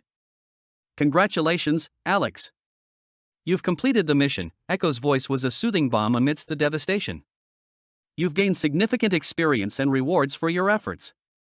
Please choose a reward, you have 5 melee enhancement options available. Mentally weighing the choices, I decided to go with the loot bonus, plus 10% increased loot drop rate from zombies. Improving DPS is always a good idea, but increasing drops would be even better, especially if I encounter a boss monster. Alex took a deep breath, his body sagging with fatigue but his spirit buoyed by his success. The city's chaos continued to rage around him, but for now, he had achieved a crucial victory in his relentless struggle for survival. The city around me was a ghost town, the once bustling streets now eerily silent. Buildings lay in ruins, their windows shattered and walls scarred by the relentless chaos that had engulfed this place. The air was thick with the scent of decay and smoke, a constant reminder of the destruction that had befallen this city. My own apartment building loomed ahead, its familiar silhouette standing out against the backdrop of destruction. But as I approached, I noticed something odd: it was eerily quiet. No sounds of movement or activity emanated from within, which was highly unusual for a place that had once been teeming with life. I hesitated for a moment, my heart pounding in my chest as I considered the possibility that I might not find what I was looking for inside. But my determination to reach safety outweighed my fears, and I pressed onward. With a deep breath, I bypassed the security system and made my way up to my apartment. The door creaked open under my touch, revealing a scene that sent shivers down my spine. Everything was exactly as I had left it before embarking on my mission. My belongings were still scattered around the room, and there was no sign of any struggle or disturbance. As I stepped into my apartment, the familiar scent of stale air and dust hit me like a brick wall. The place was a mess. Boxes were strewn about, clothes lay crumpled on the floor, and the once pristine surfaces were now covered in a thick layer of grime. It was as if time had stood still since I last called this place home. I locked the door behind me, feeling a sense of security that I hadn't experienced in weeks. But the comfort of being inside my own 4 walls was quickly overshadowed by an uneasy feeling that settled in my gut. This place, once a sanctuary of normalcy, now served as a stark reminder of the world that had changed beyond recognition. I took a deep breath and began to survey my surroundings, trying to make sense of the chaos that surrounded me. My eyes fell on my old bedroom, where I used to spend countless hours reading or playing video games. Now it was just another cluttered space filled with remnants of a life that seemed so distant. As I made my way through the apartment, I couldn't help but feel a sense of loss for what had been taken from me, not just material possessions, but also the simple pleasures and routines that had once brought me comfort and joy. The world outside might be in chaos, but inside these walls, everything remained unchanged, a stark contrast to the turmoil that raged beyond them. Despite this melancholy mood, there was also a sense of comfort in being back home after such an intense mission. The familiar layout and smells offered a semblance of normalcy in an otherwise unpredictable world. And as I settled into my old routine, scavenging for supplies, checking the HUD for updates on the outside world, I couldn't help but feel grateful for the small slice of stability amidst the chaos. As I stepped into the bathroom, the familiar scent of soap and disinfectant washed over me, providing a momentary respite from the grime and chaos of the outside world. The room was simple yet functional, with a sink, toilet, and shower stall. I glanced at my reflection in the mirror, taking in my battered appearance. My face was bruised and cut, my clothes were torn and stained with blood and sweat. It was a stark reminder of the day's events and the toll it had taken on me. I removed my battle-worn clothes, wincing as I peeled them off my sore muscles. The cold water from the sink felt like a balm on my skin as I washed away the grime and sweat. As I scrubbed at my face, I couldn't help but feel a sense of introspection wash over me. This was a moment for me to gather myself, to reflect on what had happened today and what lay ahead. As I dressed in clean clothes, I couldn't help but feel grateful for the small slice of normalcy amidst the chaos. The soft fabric of my shirt felt like a comforting embrace against my skin, reminding me that despite everything that had happened today, there were still moments of simplicity and peace to be found in this new world. But as I finished dressing and looked back at myself in the mirror one last time, I couldn't shake off the feeling that things would never be the same again. The world outside had changed irrevocably, and so too had I. The person looking back at me now was harder, more resilient. As I stepped into a holographic space, prepared by Echo, inside the Vault Ready room, I couldn't help but feel a sense of determination wash over me. The room was functional, devoid of any unnecessary distractions. The vault dispenser in the corner giving me access to the small hill of zombie crystals, their glowing green hue casting an eerie light on the walls. I took a deep breath and closed my eyes, focusing on creating a mental space where I could concentrate fully on the task ahead. I remembered Ethan's instructions before I did the time jump. Echo, I called out, give me a status update. The AI responded immediately, providing me with all the necessary information about our current situation and confirming the steps I needed to take. Alright, I said, let's get started. I approached the vault dispenser and carefully removed one of the zombie crystals. Its surface felt warm to the touch, pulsating with energy. As I held the glowing zombie crystal in my hand, I could feel its energy pulsating through me. It was as if the crystal was a key, unlocking new mental capabilities within me. I closed my eyes and focused on absorbing its power, letting it flow through my veins and into my mind. The sensation was both exhilarating and exhausting. It felt like my brain was expanding, new pathways opening up as the crystal's energy coursed through me. I could feel my thoughts becoming clearer, sharper, as if I had been given a new perspective on the world around me. Ding! You have successfully unlocked the Mind Core Level 1, reported Echo. By absorbing more crystals you will gain proficiency levels. You need to absorb 99 more low-level crystals to level Mind Core to Level 2. Having gone through this once before, I continued to pour crystal energy into the Mind Core, the drained crystal disappearing once depleted. Hours later, I could feel the mental fatigue overwhelmed me and I drifted into an uneasy slumber. Chapter 8, Doomsday Round 2. Ding! New mission, rescue as many people as possible within 1 hour. Reward, for each person saved from imminent death by zombies, you will earn 1 unlimited energy ticket. Each ticket provides unlimited energy for 5 minutes and can be redeemed later. Accept yes, and no? I stared at the mission prompt, the weight of the task settling on my shoulders like a leaden cloak. The mission's words glowed ominously in my HUD, their urgency impossible to ignore. Save as many people as possible in 1 hour. It wasn't just a challenge, it was a test of my humanity. Echo, can you give me a status update on the situation outside? I muttered, my fingers tightening around the crowbar I'd snatched up in a hurry. Analyzing. Situation critical. Multiple clusters of civilian life signs detected, many in close proximity to large groups of infected. I estimate that you have less than 10 minutes to reach the nearest group before they're overwhelmed. Echo's voice was calm, almost clinical, but there was an edge of urgency that mirrored the pounding of my heart. The reward, unlimited energy tickets, was a tantalizing prize, dangling like a carrot just out of reach. In a world where exhaustion could mean death, 5 minutes of boundless energy was more valuable than gold.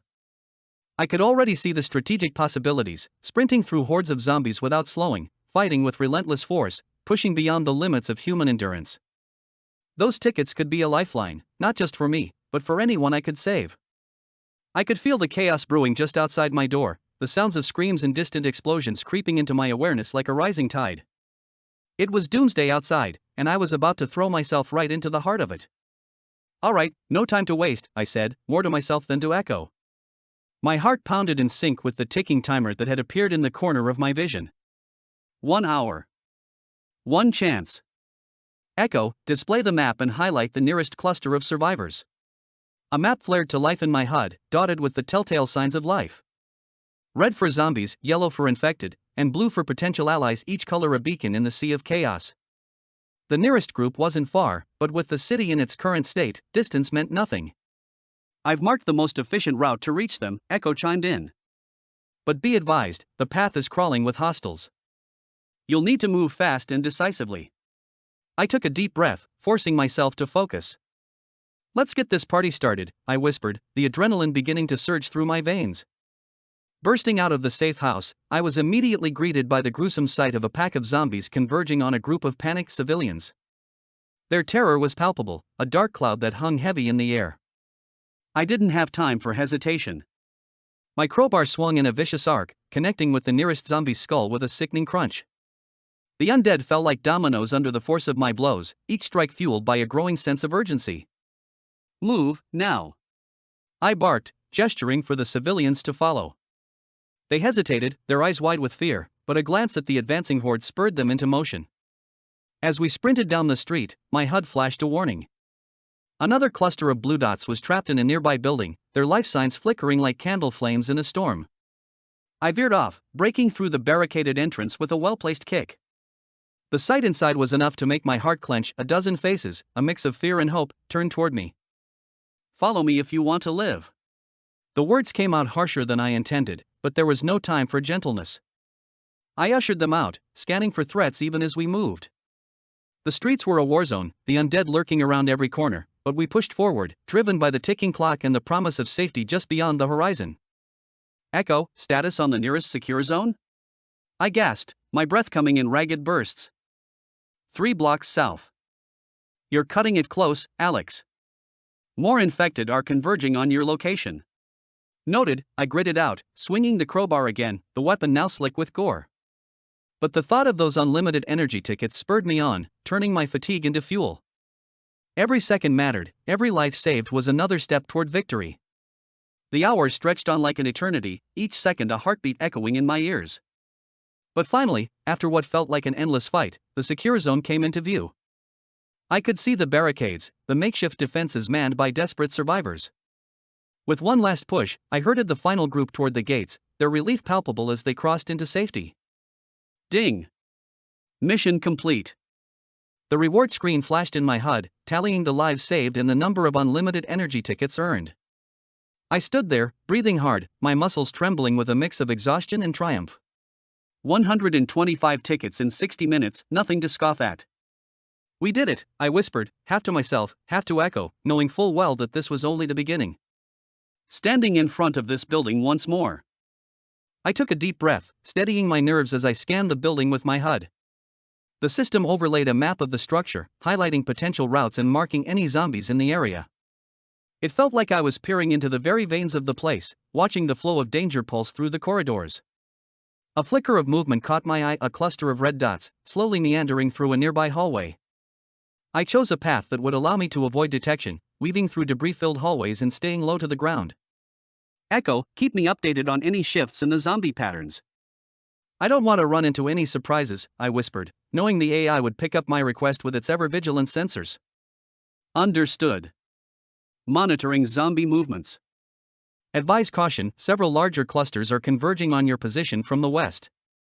Echo's voice hummed in my ear, a cool contrast to the rising tension in my chest. I tightened my grip on the crowbar, its cold steel a comforting weight in my hands. As I moved deeper into the building, I encountered a group of zombies patrolling the corridor. Their shambling forms moved with a mindless rhythm, oblivious to my presence. I quickly assessed their numbers and positions, my mind working at a rapid pace to devise a plan. Echo, how many are ahead? I asked, my voice barely above a whisper. For in close proximity, 2 more entering from the side corridor. Recommends swift engagement to minimize risk. Got it.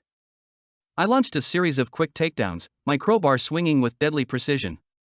Each strike was calculated, the arc of the weapon slicing through the air with brutal efficiency. The first zombie went down silently, its skull caving under the force of my blow. The others followed in quick succession, their bodies crumpling to the floor with minimal fuss. It was over in seconds, the corridor eerily quiet once again. Area clear. Proceed with caution. The storeroom is just ahead. Echo's calm, measured tone belied the urgency of the situation. Finally, I reached the storeroom where the survivors were trapped. I could hear the faint sounds of breathing, the soft murmur of voices, fearful, desperate. I announced my presence, my voice echoing through the darkness. "Hey, it's safe now." "I'm here to help," I called out, my words steady despite the adrenaline coursing through my veins. There was a moment of hesitation, a pregnant pause where uncertainty hung thick in the air. But when they heard the reassuring tone in my voice, the makeshift barricade was slowly lowered, revealing a group of huddled figures. Inside, I met the guy with the gentle giant's skill, a hulking figure who stood protectively in front of the others.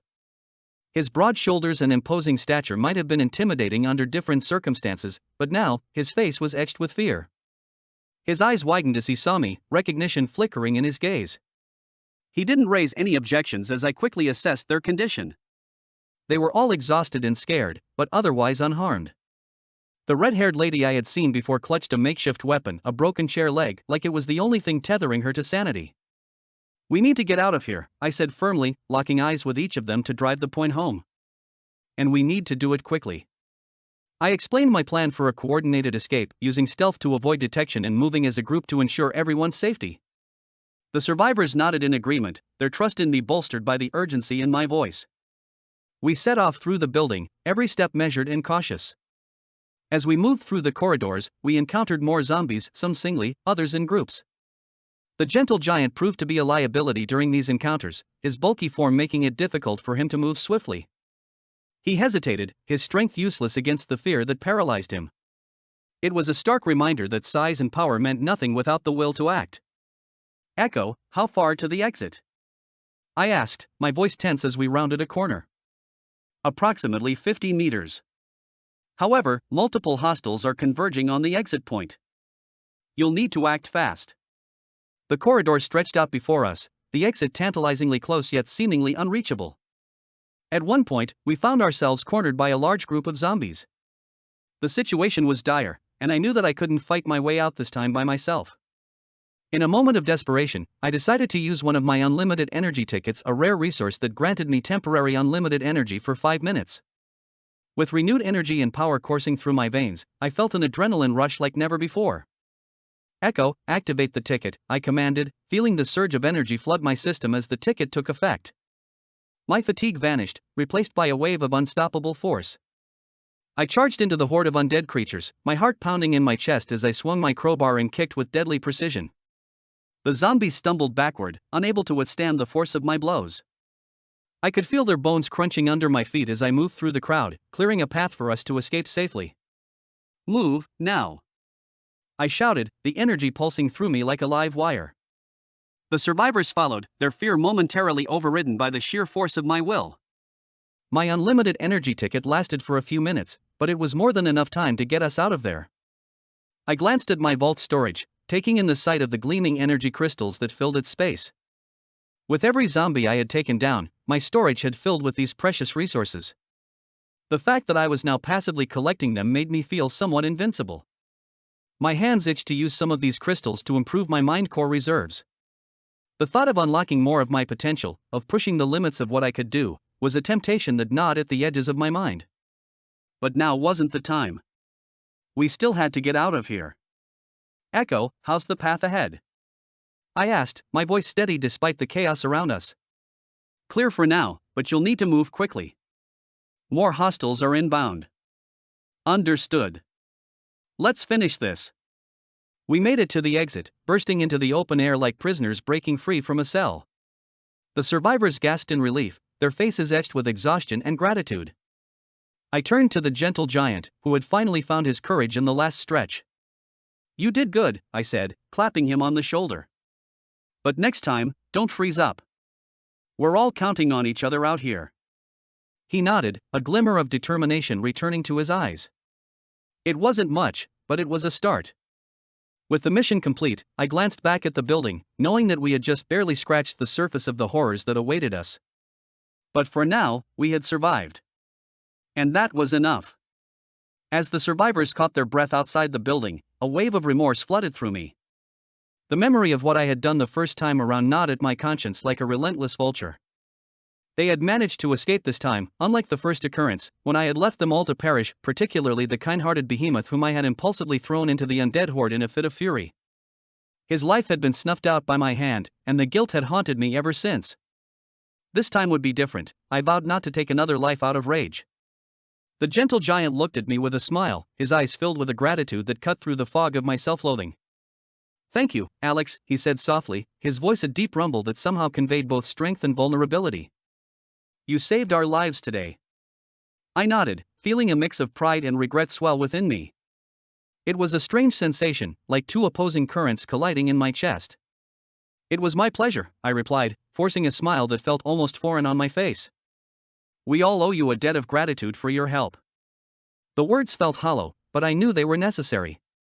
The past couldn't be changed, but maybe, just maybe, I could make up for it.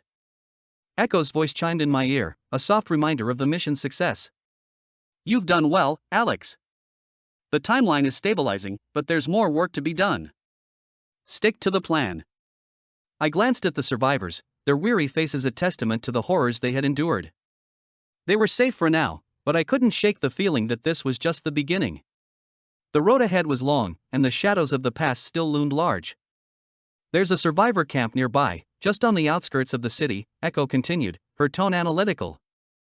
"It's the safest place to leave them. But you can't stay long, Alex. You have to keep moving if you want to stick to your original timeline." "I know," I muttered, more to myself than to Echo. The plan was clear in my mind, every step laid out like a blueprint, but the weight of what I had to do pressed down on me like an iron shackle. With the energy buff from the unlimited energy ticket still coursing through my veins, I led the group through the streets, my senses heightened and my reflexes sharp. The city was a war zone, the remnants of civilization crumbling under the relentless onslaught of the undead. We moved quickly, avoiding any large groups of zombies, the survivors following close behind me like shadows. It didn't take long to reach the survivor camp. It was a makeshift fortress, hastily constructed but sturdy enough to withstand the zombie attacks. The gates creaked open as we approached, and a few wary faces peered out, their expressions shifting from suspicion to relief as they recognized the gentle giant and his companions. "You're safe now," I told them, stepping aside to let them enter. The giant paused at the gate, turning to look at me with an expression that was hard to read. "You're not coming with us?" he asked, his brow furrowing in confusion.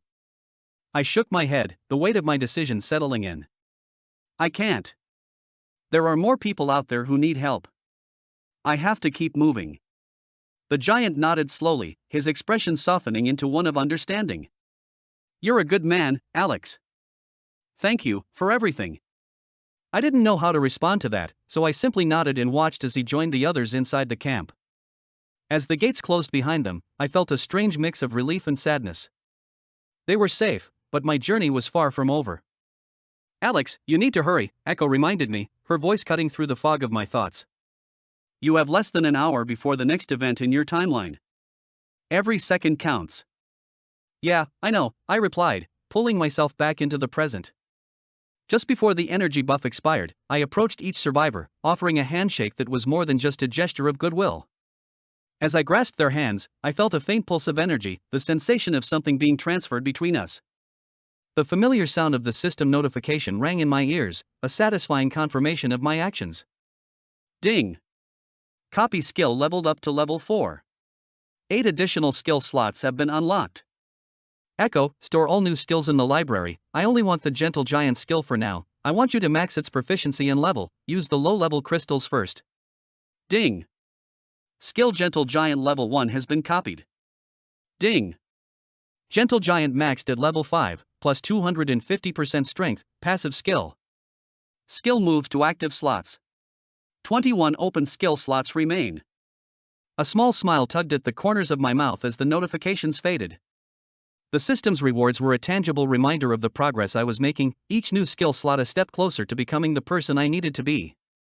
With that, I said my goodbyes, grinning wider than I ever had before. It was a fleeting moment of triumph, but one that I held onto as I turned and set off toward the next area. The path ahead was fraught with danger, but for the first time in a long while, I felt like I was moving in the right direction. Stay focused, Alex, Echo's voice echoed in my mind as I navigated the city streets, my thoughts already shifting to the next objective. There's still so much to do. I know, I whispered, my resolve hardening with each step. I won't let anyone down this time. As I made my way through the city, the chaos around me seemed to intensify with every step. Zombies lurked in every corner, their groans echoing through the deserted streets, a constant reminder of the nightmare we were living in. But I was determined to reach the old library, no matter what it took. The mission was clear, the timeline was set, and I couldn't afford any deviations. Echo's voice buzzed in my ear, her tone laced with urgency. Alex, you're running out of time. The library is a key point. If you miss it, the entire timeline could be compromised. I know, Echo. I'm moving as fast as I can, I muttered, my eyes scanning the streets for any signs of movement. The city felt like a maze, each turn leading to more danger, more death. But I couldn't afford to let fear slow me down. Every living zombie I encountered met the business end of my crowbar, my strikes guided by the enhanced strength from my level 5 gentle giant skill. Each swing felt like a hammer blow, the undead crumpling under the force of my attacks. The sensation of bone and flesh giving way under my relentless assault had become disturbingly familiar, but I pushed the thought aside. There was no room for hesitation, no time for second guessing. You're clearing the streets efficiently, Echo remarked, her voice a calm counterpoint to the chaos around me. But don't let your guard down. The library is still a ways off, and you're bound to encounter more survivors, or worse. I'm ready for anything, I replied, though the words felt hollow. The truth was, nothing could fully prepare you for the horrors of this world. But I had a mission, and that mission demanded everything I had. As I continued on my journey, the faint sounds of crying and desperate pleas reached my ears. I followed the noise, turning a corner to find a small group of survivors huddled in a narrow alleyway. My heart sank as I saw the telltale signs of zombie bites on their bodies, the infected wounds oozing a sickly, dark fluid. Alex, those people are infected, Echo warned, her voice tinged with concern. You know what that means. They don't have much time. I can save them, I said firmly, already moving toward the group. My healing skill was powerful, but it drained my mental energy faster than anything else. Still, I couldn't just walk away. The first survivor I reached was an old man, his face lined with wrinkles that spoke of a hard life. His arm was mangled, torn open by the jagged teeth of 2 zombies. Blood pooled around him, his skin pale from the loss. He looked up at me with glassy eyes, his lips moving in a silent plea. Without hesitation, I placed my hands over his wounds, summoning every ounce of energy I had left. The healing skill surged through me, the regeneration tissue enhancement kicking in as I focused on repairing the damage. It felt like my mind was being pulled apart, the strain of the effort nearly unbearable, but I refused to let go. Slowly, agonizingly, the old man's flesh began to knit back together, the torn skin and muscle healing before my eyes. The other survivors watched in awe, their fear giving way to hope as they saw their friend being saved from certain death. Their eyes shone with gratitude, and I could see the unspoken question in their gazes, would I save them too? Alex, you can't save them all, Echo reminded me gently. Your mental energy is almost depleted. If you push yourself too hard, you won't make it to the library. I know, I whispered, my voice barely audible. But even as I said it, I knew I couldn't walk away. I moved to the next survivor, a young woman clutching her side where a zombie had bitten deep into her flesh. Her breath was ragged, each exhale a painful gasp. I could see the infection spreading, the veins around the wound darkening as the virus took hold. Once again, I placed my hands over the injury, channeling the last of my energy into the healing skill. My vision blurred as exhaustion set in, but I fought through it, forcing myself to keep going. The woman's wound began to close, the infection retreating as the regenerative power took effect. Alex, that's enough. Echo's voice was sharp, cutting through the fog of my fatigue. You've done all you can. If you keep this up, you'll collapse before you reach the library. You have to let go. I knew she was right, but it didn't make it any easier. With a heavy heart, I stood up, my legs trembling from the strain. The survivors thanked me profusely, their eyes filled with a mixture of relief and desperation. They wanted me to join them, to help them find safety, but I couldn't. I have to go, I said, my voice firm despite the weariness that threatened to drag me down. There's something I need to do. With one last look at the group, I turned and continued on my path toward the old library. The city seemed even more desolate now, the weight of what I had done and what I couldn't do pressing down on me like a leaden shroud. You did what you could, Alex, Echo said softly, her voice filled with a compassion that surprised me. But remember, you have a mission. The timeline is fragile, and every second counts. I know, I replied, though the words felt heavy in my mouth. The survivors were safe for now, but the cost of saving them weighed on me. My mental energy was nearly depleted, my reserves dangerously low. But there was no turning back. The library was ahead, and with it, the next crucial step in the timeline. Stay focused, Alex, Echo urged, her tone firm but supportive. We're almost there. Just a little further, and you'll be back on track. With renewed determination, I wiped the sweat from my brow and pressed on. The mission was all that mattered now, and I wouldn't let anything stand in my way. As I pushed open the heavy wooden doors of the old library, a wave of nostalgia washed over me, different from before, more profound. The musty scent of aged books and the creaking of ancient floorboards evoked memories of a simpler time, when I could lose myself in the pages of my favorite novels without a care in the world. But those days had long since vanished, replaced by a harsh reality where survival meant everything. The dim light inside flickered weakly as my eyes adjusted to the low illumination. Dusty tomes lined the shelves, their spines cracked and faded from years of neglect. A large wooden table stood in the center of the room, surrounded by chairs that had seen better days. The silence was almost oppressive, punctuated only by the distant, eerie moans of zombies outside. Alex, stay sharp, Echo's voice crackled in my ear, her usual calm tinged with a hint of tension. The library might seem deserted, but you never know what could be lurking in the shadows. Got it, I whispered back, my grip tightening on the crowbar. The stillness of the library felt unnatural, like the calm before a storm. I moved cautiously toward the table, scanning the area for any signs of movement. As I neared the table, something shifted in my peripheral vision, a shadowy figure lurking among the aisles, its movements stealthy and deliberate. My heart quickened as I recognized the telltale signs of a mimic, one of those insidious creatures that could assume the guise of any object or person it desired. I'd encountered them before, and I knew how dangerous they could be. Alex, it's a mimic, Echo confirmed, her voice urgent. Don't let it catch you off guard. I didn't need the reminder. With practiced ease, I drew my crowbar and moved silently toward the mimic. It tried to blend into the surroundings, but its malevolent eyes betrayed its true nature. I swung the crowbar with all my might, feeling the solid impact as it connected with something soft and squishy. The mimic let out a high-pitched screech before disintegrating into a pile of slime at my feet. If left unchecked, this mimic would rapidly expand into the one I had battled during my initial encounter, but not today. Standing amidst the quiet aftermath, I caught my breath and surveyed the now eerily still library. The oppressive silence was a stark contrast to the chaos that had unfolded moments before. I was about to descend the staircase leading to the archives to rescue those trapped below when a subtle shift in the shadows drew my attention. Echo, keep an eye out, I muttered, my instincts screaming that something wasn't right. Already on it, she replied, her tone focused. But we're running out of time. The Nexus kill squad is closing in. Just then, two figures emerged in the doorway, their forms dark against the dim light. My senses were on high alert as I recognized Ethan and Emma. Their faces were etched with urgency, a stark reminder of the danger looming just beyond the library's walls. Alex, Ethan's voice was low and urgent, carrying a weight that made my stomach churn. We need to move.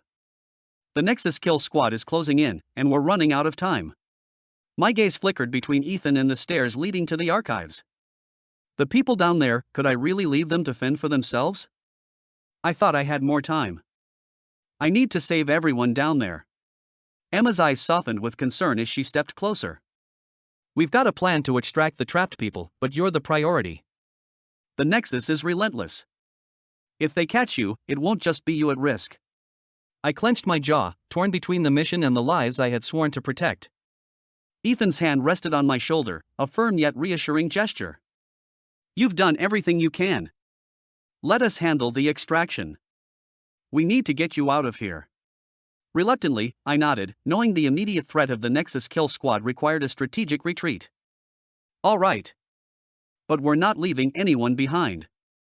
I want everyone at my apartment camp. Can you make that happen? Ethan met my gaze, his expression serious. We'll do our best. But Alex, you have to understand, if things go south, we might not have a choice. I didn't like it, but I knew he was right. There were no guarantees in this world. Just do what you can, I said, my voice laced with a mixture of determination and resignation. And make sure they get there safely. Ethan and Emma guided me through the winding corridors of the library, each step a blend of urgency and strategy. The distant murmur of Nexus operatives grew louder, a chilling reminder of the danger we narrowly escaped. As we neared the extraction point, I glanced back at the library, the darkened corridors closing in around us as we made our way to safety. Alex, you're doing the right thing, Echo said, her voice a steady anchor in the storm of my thoughts. You've saved so many already. We'll make sure the rest get out too. I hope so, I murmured, my mind already racing ahead to the next challenge. The mission was all that mattered now, and I wouldn't let anything or anyone stand in my way. As we exited the library, the cold night air hit me like a slap in the face, a stark reminder that the world outside was as unforgiving as ever. The Nexus kill squad was closing in, and time was running out. We sprinted through the darkened streets, my breath coming in ragged gasps as the Nexus operatives closed in behind us. The city, once teeming with life, now echoed with the sound of our desperate footsteps and the distant, methodical hum of Nexus drones sweeping through the alleys. Every shadow seemed to pulse with threat, every flicker of movement a potential harbinger of death. Echo, where's our exit? I hissed into the comms, my eyes scanning for any sign of a safe route. Just ahead, but you've got to keep moving. The Nexus scouts are gaining, Echo's voice was steady, a calming force amidst the chaos. I'll divert their sensors, but it won't hold them for long. Ethan led the way, his movements swift and sure as we ducked down narrow alleys and darted through the twisting labyrinth of the city. Emma was right behind me, her breaths matching my own in rhythm, a shared struggle for survival. The tension in the air was palpable, every step weighted with the knowledge that one misstep could be our last. As we rounded a corner, a sudden burst of light blinded me momentarily, forcing me to skid to a halt. Blinking against the glare, I squinted to make out the forms ahead, a group of Nexus soldiers, their black armor gleaming under the harsh illumination. Their faces were obscured by sleek helmets, but the cold efficiency of their movements left no doubt about their intentions. Ethan's hand shot out, gripping my arm tightly. Stay low, he whispered, his voice urgent. We can't let them see us. We crouched behind a rusted dumpster, the stench of decay wafting up to mingle with the metallic tang of fear in the air. I could hear the Nexus soldiers' voices, their tones clipped and devoid of emotion as they communicated in a language I couldn't understand. But their intent was clear: hunt, capture, eliminate. Emma was already in action, her fingers deftly manipulating a small device she'd pulled from her pocket. Its screen cast a soft blue glow that barely cut through the darkness. This'll give us a few seconds, she murmured, her voice steady despite the tension in the air. I watched as she pressed a button, and the device emitted a sudden, blinding flash followed by a deafening roar. The Nexus soldiers staggered back, their formation disrupted as they struggled to regain their bearings. Go! Ethan didn't waste a second, pulling me up and bolting past the disoriented soldiers. We sprinted down the corridor, our footsteps pounding against the pavement, each one carrying us further away from the deadly trap that had nearly ensnared us. At the end of the corridor, Ethan threw his weight against a heavy exit door. It groaned open with a reluctant screech, revealing a narrow alleyway bathed in the cold light of the moon. We stumbled through, our breaths ragged and our hearts racing as we put distance between us and the Nexus forces. The night air was cool against my sweat-soaked skin, a stark contrast to the heat of the chase. The city around us was a ruin, its buildings crumbling under the weight of war and neglect. The moon hung low in the sky, casting long, eerie shadows that seemed to stretch out like the grasping fingers of the dead. As we slowed to a cautious jog, Ethan's voice broke the silence, his tone heavy with a truth I wasn't sure I wanted to hear. Alex, there's something you need to know. I glanced at him, catching the grim set of his jaw. What is it? He hesitated, as if weighing the burden of his words. Trap has been evacuating survivors from this city behind the scenes. They've been quietly gathering those who are still healthy, those who can make a difference, because Nexus isn't just trying to wipe us out. Emma's voice cut in, her eyes fixed on the ground as we ran. They're planning to destroy the planet, Alex. To rebuild their own with the strongest survivors they can find. They see this as a culling, a way to weed out the weak and start over. I stumbled slightly, the weight of her words nearly stopping me in my tracks. All of this, everything I've done to keep people alive, was just playing into their hands? My mind reeled, the implications hitting me like a sledgehammer. So all of this, everything I've done to keep people alive, it's all just been for them to be shipped off to some Nexus version of paradise? Ethan shook his head, his expression pained. It's not like that.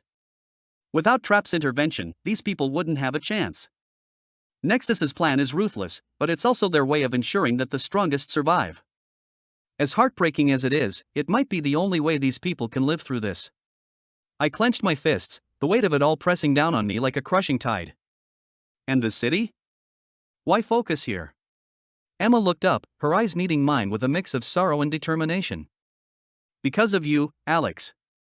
Your actions over the past few weeks have made this city the last bastion of hope. The only populated area with healthy survivors. Trap saw that and knew it was the place to act. The revelation was a bitter pill to swallow. Every life I had fought to save, every decision I had made, had drawn Trap's attention. And now, those same lives were being pulled into a plan that seemed just as cold and calculating as anything Nexus had devised. But as much as the truth stung, there was no denying its necessity. The Nexus forces were relentless, their destruction inevitable. If this evacuation was the only way to ensure survival, then I had to accept it. Even if it meant letting go of the hope that things could ever return to the way they were. We continued moving, the city's desolate streets stretching out before us like a never-ending maze. My heart ached with the weight of the choices I had made and the ones I would have to make in the days to come. But one thing was clear, I couldn't afford to fail. Not now, when so much was at stake. Alex, we're close to the extraction point, Echo's voice came through, a steady reminder of the mission still ahead. But you need to make a decision. Are you in this for the long haul, or is it time to step back? I didn't hesitate, my resolve hardening. I'm in, Echo. All the way. The path ahead was uncertain, fraught with danger and sacrifice. But I knew one thing for sure, I wouldn't let the lives I had saved be in vain. I would see this through to the end, no matter what it took. We moved through the night, the shattered remnants of the city around us bathed in the ghostly glow of the moon. Every step was a calculated risk, every breath drawn with the tension of knowing death could be lurking around the next corner. The air was thick with the scent of decay and the remnants of smoke from fires long extinguished.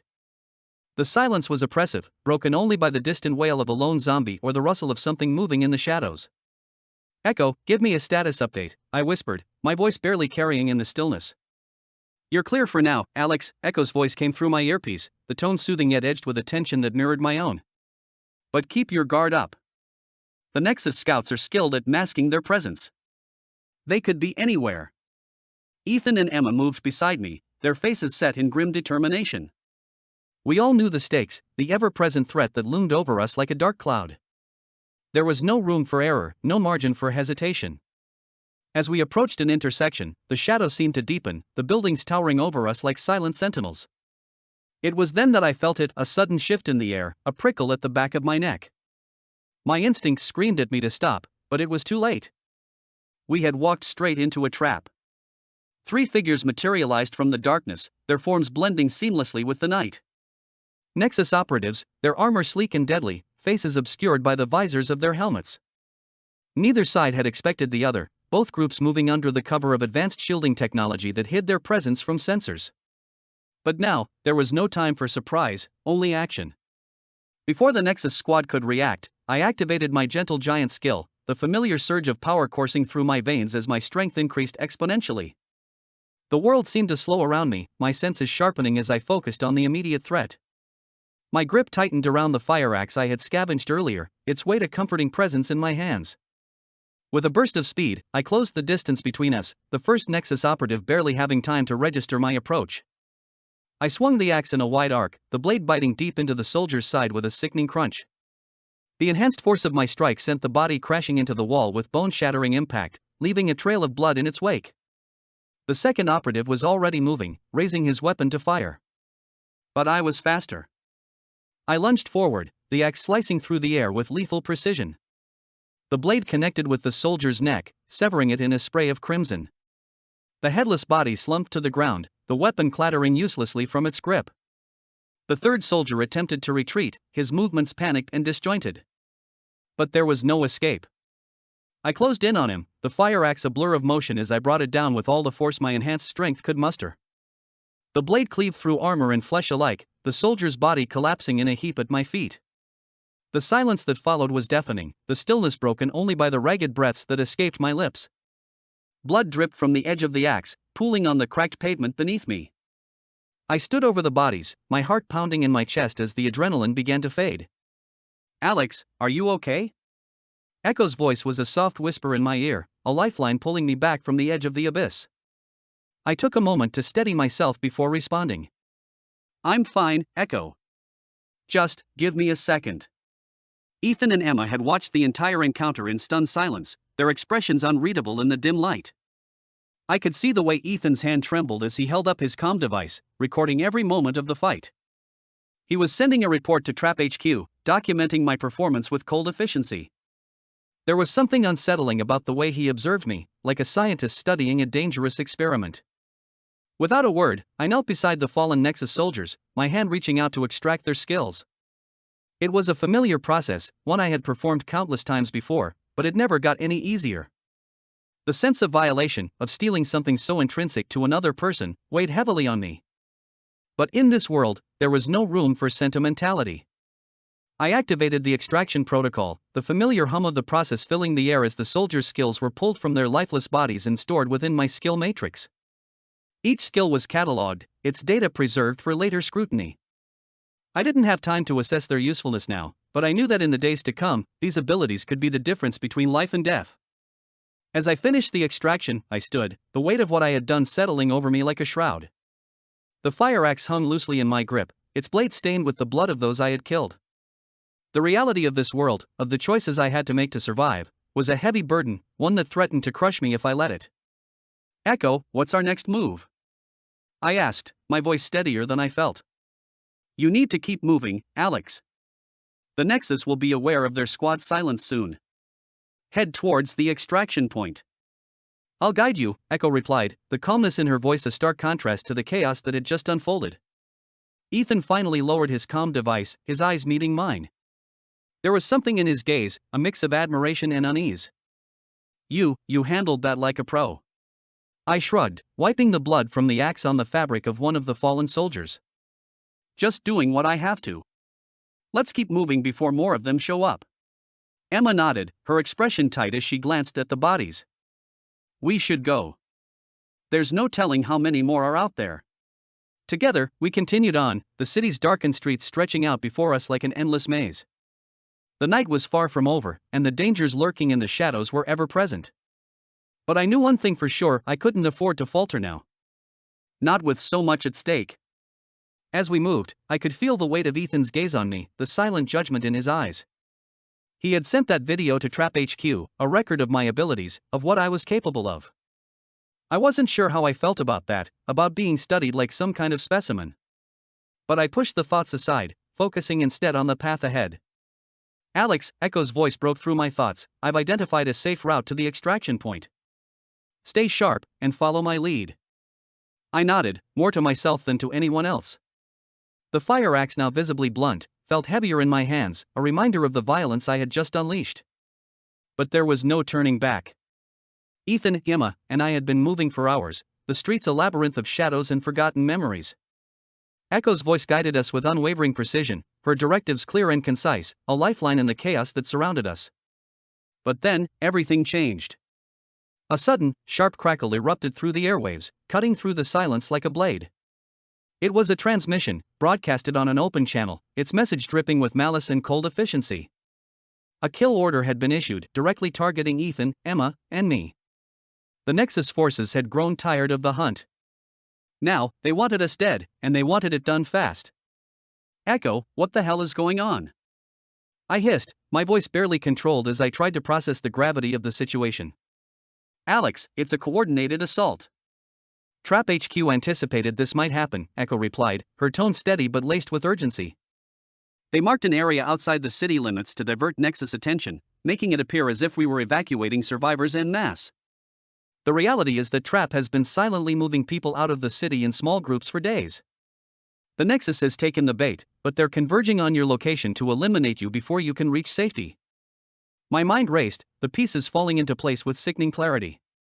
Trap had used us as pawns in their larger strategy, drawing the Nexus forces away from the true evacuation points. And now, we were the bait. Ethan's face was a mask of grim resolve as he processed Echo's explanation. So they're sacrificing us to save the others. Typical trap move. Emma's eyes darted around, scanning the surrounding buildings as if expecting an ambush at any moment. We need to keep moving. They're going to close in on us fast. We picked up the pace, the adrenaline surging through my veins as we raced down the alleyways, the distant hum of Nexus drones growing louder. But as we rounded a corner, the realization hit me like a freight train: there was no escape. We had run straight into a trap. The air was thick with tension as we skidded to a halt, the shadows around us coalescing into the forms of Nexus operatives. They moved with the precision of predators, their weapons trained on us, their intentions clear. A dozen, maybe more, all heavily armed and closing in. Echo, options? I whispered, trying to keep the rising panic from my voice. Alex, you have the time jump skill now. Use it, Echo urged, her voice a calm beacon in the storm. I glanced at Ethan, who nodded, his eyes reflecting a grim understanding. Do it. Get us out of here. But before I could activate the skill, a voice crackled over the Nexus comms, cold and devoid of emotion. Surrender, and your deaths will be swift. Resist, and you will suffer. The leader of the Nexus squad stepped forward, his visor glinting in the moonlight. There was no compassion in his stance, no hint of mercy. Just cold, calculated efficiency. You've caused enough trouble, but it ends here. Any last words? I clenched my fists, the weight of the situation pressing down on me. The idea of surrendering was out of the question, but the odds were stacked against us. I could feel the eyes of Ethan and Emma on me, waiting for a decision, trusting me to get us out of this. Echo, can you help me with the fusion? I need to make this work, I thought, my mind racing through the possibilities. Already on it, Alex. You're going to have to trust me on this, Echo replied, her voice a steady presence in the chaos. As the Nexus leader raised his hand, signaling the execution, I felt a sudden surge of power within me. The time jump skill activated, but it was different this time. Echo had worked her magic, fusing the ability with something new, something more powerful. Time seemed to slow, the world around me blurring into a hazy distortion. I could feel the energy coursing through my body, the skill adapting, changing. And then, with a final push, I triggered the new ability, Teleport Jump. The sensation was unlike anything I had ever experienced. One moment, we were surrounded by Nexus soldiers, their weapons aimed and ready. The next, the world warped around us, the oppressive darkness shifting into a bright flash of light. When the light faded, we were standing on a deserted street, a full kilometer from where we had been moments before. The Nexus forces were gone, their trap now empty and meaningless. Ethan let out a low whistle, his eyes wide with disbelief. You actually did it. You got us out. Emma was already on the move, her focus shifting to the horizon where the faint shimmer of a portal was now visible. No time to celebrate. We need to get to that extraction point before they realize what's happened. We took off running, the portal growing larger with every step. The hum of its energy was a promise of safety, a lifeline that we couldn't afford to miss. Echo, how long do we have? I asked, my breath coming in ragged gasps as we sprinted towards the portal. Not long, Alex. They'll be on to you any second now. You need to move, Echo replied, the urgency in her voice spurring me on. The ground shook beneath us, the distant rumble of Nexus machinery signaling that our enemies were regrouping. But we were close now, the portal's glow lighting up the night like a beacon. Ethan and I sprinted towards it, Emma leading the way, our breaths coming in ragged gasps as the Nexus soldiers closed in behind us. Alex, Ethan, and Emma are slowing down. My scan indicates they've depleted their energy reserves. Based on my calculations, they'll be at risk of recapture if they don't maintain their current speed. With that, I grabbed Ethan, slung him over my shoulder facing backward, and picked up the pace. Then, I lifted Emma onto my other shoulder, ensuring we sped up together. I could feel the weight of Emma and Ethan pressing against me, their bodies tense with fear and exertion. With a surge of strength, I gritted my teeth and tightened my grip. My muscles screamed in protest, not yet completely adapted to my new physique, but the urgency of our situation drove me forward. Every step was a battle against the encroaching darkness and the relentless pursuit of our enemies. Ethan was a blur of motion beside me, his gun flashing as he fired at the Nexus soldiers. Each shot rang out with deafening clarity, a rhythm of survival amidst the chaos. Keep moving, he shouted, his voice fierce and determined as he aimed at the advancing soldiers. We're almost there. Emma, her face set in concentration, extended her hands towards the oncoming soldiers. I'm trying to hold them back, she called out, her voice strained as she focused her telekinesis. Debris from the field, rocks, fallen branches, and chunks of shattered earth whirled into the air, forming a makeshift barrier. The Nexus soldiers stumbled and faltered, their path momentarily obstructed by the telekinetic onslaught. Despite Emma's efforts, the Nexus soldiers were relentless, their shouts and gunfire punctuating the stillness of the open field. I could see the determination in Ethan's eyes as he continued to fire, each shot precise and deadly. We need to get through that portal, now, he yelled, the urgency in his voice slicing through the tension. As we closed in on the portal, its shimmering surface growing ever larger, I felt a surge of adrenaline. The horizon seemed to pulse with the promise of safety, a beacon amidst the chaos. I pushed my legs to their limits, my entire focus on the portal and the lives I carried. As we approached the portal, I could see the faint silhouettes of trap operatives waiting on the other side, their forms blurred by the energy field. They were ready to pull us through, to get us to safety. But the Nexus forces were closing in, their dark shapes appearing on the horizon, the air vibrating with the roar of their engines. In a final, desperate act, I leaped through the portal, pulling Ethan and Emma with me. The world seemed to dissolve into a whirlwind of colors and light, the roar of the Nexus soldiers fading into the distance. Ethan, Alex, and Emma lay sprawled on the cold metal floor, a tangled heap of exhaustion and relief. Alex's chest heaved with each breath, the strain of pushing his body to its limits evident in the labored rise and fall of his chest. He had activated his adrenaline boost skill 5 times in rapid succession, a feat that left his muscles quivering with the aftershock of exertion. 2 fully armored trap soldiers stood sentinel beside them, their visors reflecting the dim, sterile light of the room. They moved with purpose, offering aid and scanning the trio for injuries. The room itself bore an uncanny resemblance to something out of a science fiction movie, a vast, circular chamber dominated by a massive portal at its center, humming with latent energy. The walls were lined with intricate machinery, glowing with ethereal blue light that pulsed in time with the distant hum of the portal. It felt like the inner sanctum of a secretive organization, a place where the boundaries of reality blurred. Echo's voice, as always, was calm and clinical in my ear. Alex, your vital signs are stabilizing, but you've pushed your body to the brink. I recommend a brief rest to allow your systems to recover. I nodded, too exhausted to respond verbally, as I felt the coolness of the floor seep into my skin.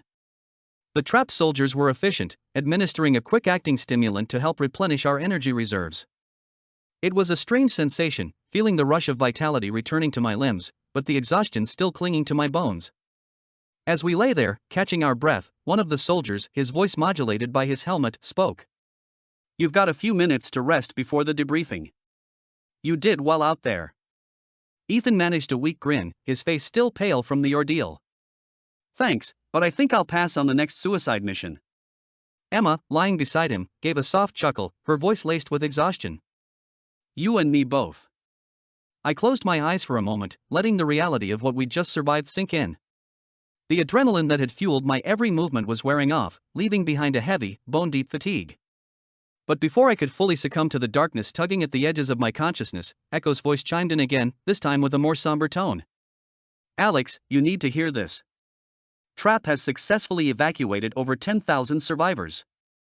They're currently in quarantine on Planet Blue, undergoing evaluations. Many of them will likely join Trap to bolster our forces. The weight of that number hit me like a physical blow. 10,000 lives saved, people who would have otherwise been left to the mercy of Nexus's ruthless agenda. My exhaustion was momentarily forgotten as I processed the enormity of what we had accomplished. One of the soldiers knelt beside me, his visor retracting to reveal a weathered face, eyes sharp with experience. Your actions were pivotal, Alex. Without your interference, those people would have been caught in Nexus's crossfire. You've done more than you know. I swallowed hard, the reality of it all sinking in. What happens to them now? The soldier's face was etched with solemnity as he spoke. They'll be evaluated, he said, his voice carrying the weight of hard-earned experience. Those who are willing and able will be given the opportunity to join Trap. We're always in need of strong allies, especially with factions like Nexus wreaking havoc across the multiverse. Our mission is to thwart their plans, to give people a fighting chance. When direct intervention fails, we focus on evacuation. It's a grim reality, but sometimes it's the only option left. The room seemed to absorb his words, the sterile hum of the portal machinery punctuating the heavy silence that followed. The enormity of Trap's mission loomed over us, the burden of their task pressing down on my shoulders.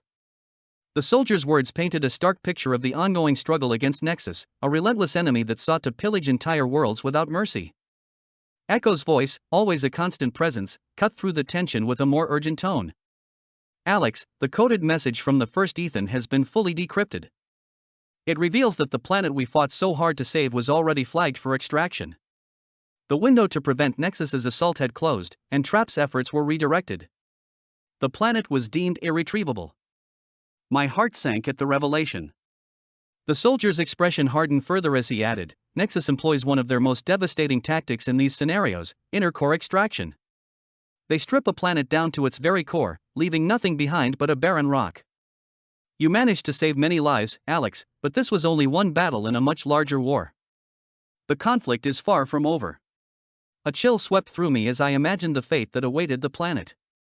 It would have been obliterated, reduced to a dead husk adrift in the void of space. The thought of all those lives, the history, the very essence of what made the planet vibrant, lost in an instant, was almost too much to bear. But there was no room for lingering on despair. The debriefing was imminent, and the urgency of our situation demanded immediate focus. As I struggled to sit up, my body still trembling from the exertion, the Trap soldiers were quick to assist Ethan and Emma.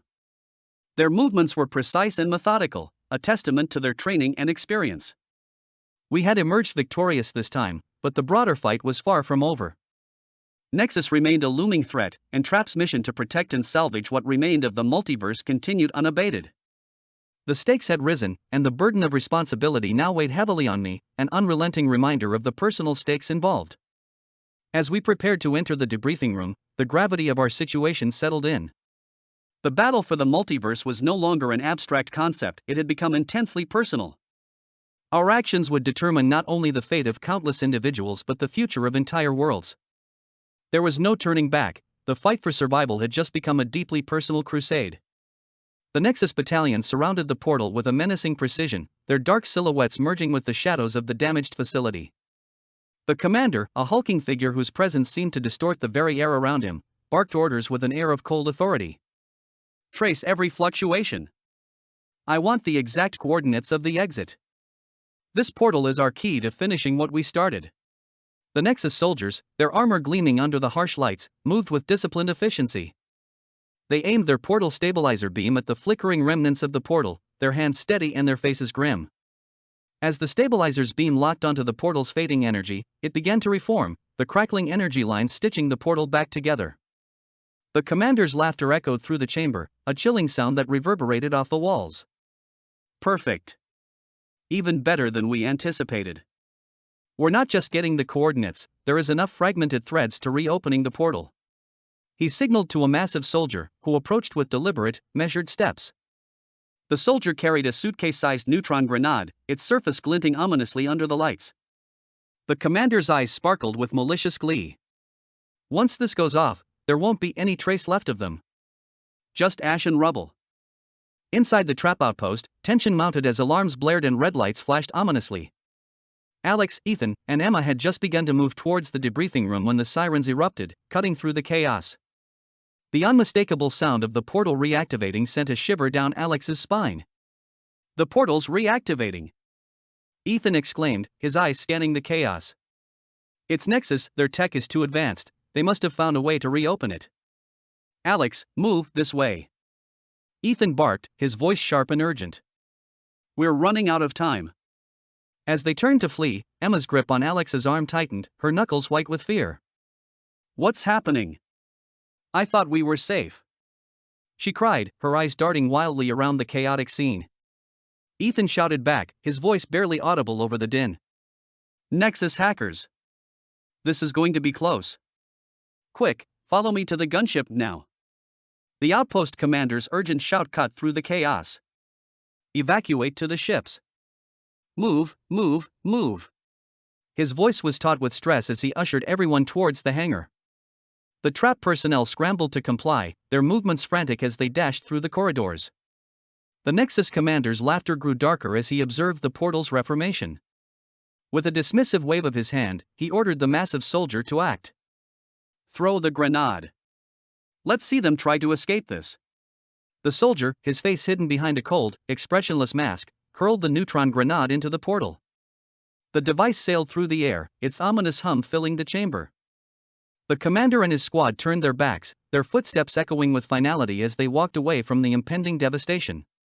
As the portal's iris closed catching the grenade, a sense of dread filled the air. The grenade landed with a heavy thud on the platform, its presence a silent harbinger of doom.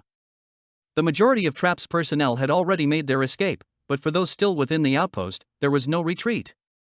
Inside a gunship, Alex, Ethan, and Emma were tossed violently to the ground as the explosion erupted. The blast was catastrophic, a blinding surge of light and heat that engulfed the portal chamber in a maelstrom of destruction. The shockwave tore through the facility, the metal walls buckling and shattering under the immense force. Echo's voice cut through the chaos, her tone filled with urgency. Alex! The portal energy core has been breached, a secondary explosion is imminent, it's going to implode any second. We need to get out of here. Alex, barely conscious, struggled to his feet. Echo, get us out of here. We're not going to survive this if we stay. Working on it, Echo replied, her voice tight with concentration. I'm initiating the teleport jump. Hold on. The ship's engines roared to life, the deafening noise blending with the wail of alarms. As the portal chamber exploded behind them, the ship shuddered violently. Alex, Ethan, and Emma were thrown across the interior, their bodies slammed against the metal floor. In the midst of the explosion's aftermath, Echo's voice was a frantic whisper. Teleport jump in 3, 2, 1. The ship lurched violently, and the world outside was consumed by a blinding flash of light. The portal chamber, the outpost, and everything within were obliterated in a cataclysmic explosion that echoed through the void of space. As the ship reappeared a safe distance away, Alex, Ethan, and Emma lay sprawled on the floor, their bodies bruised and battered. The alarms blared furiously, a relentless reminder of the chaos they had narrowly escaped. The scene faded to black, the trio's unconscious forms illuminated by the harsh red lights of the ship's interior. The outpost's destruction was complete, and the fate of their mission hung precariously in the balance.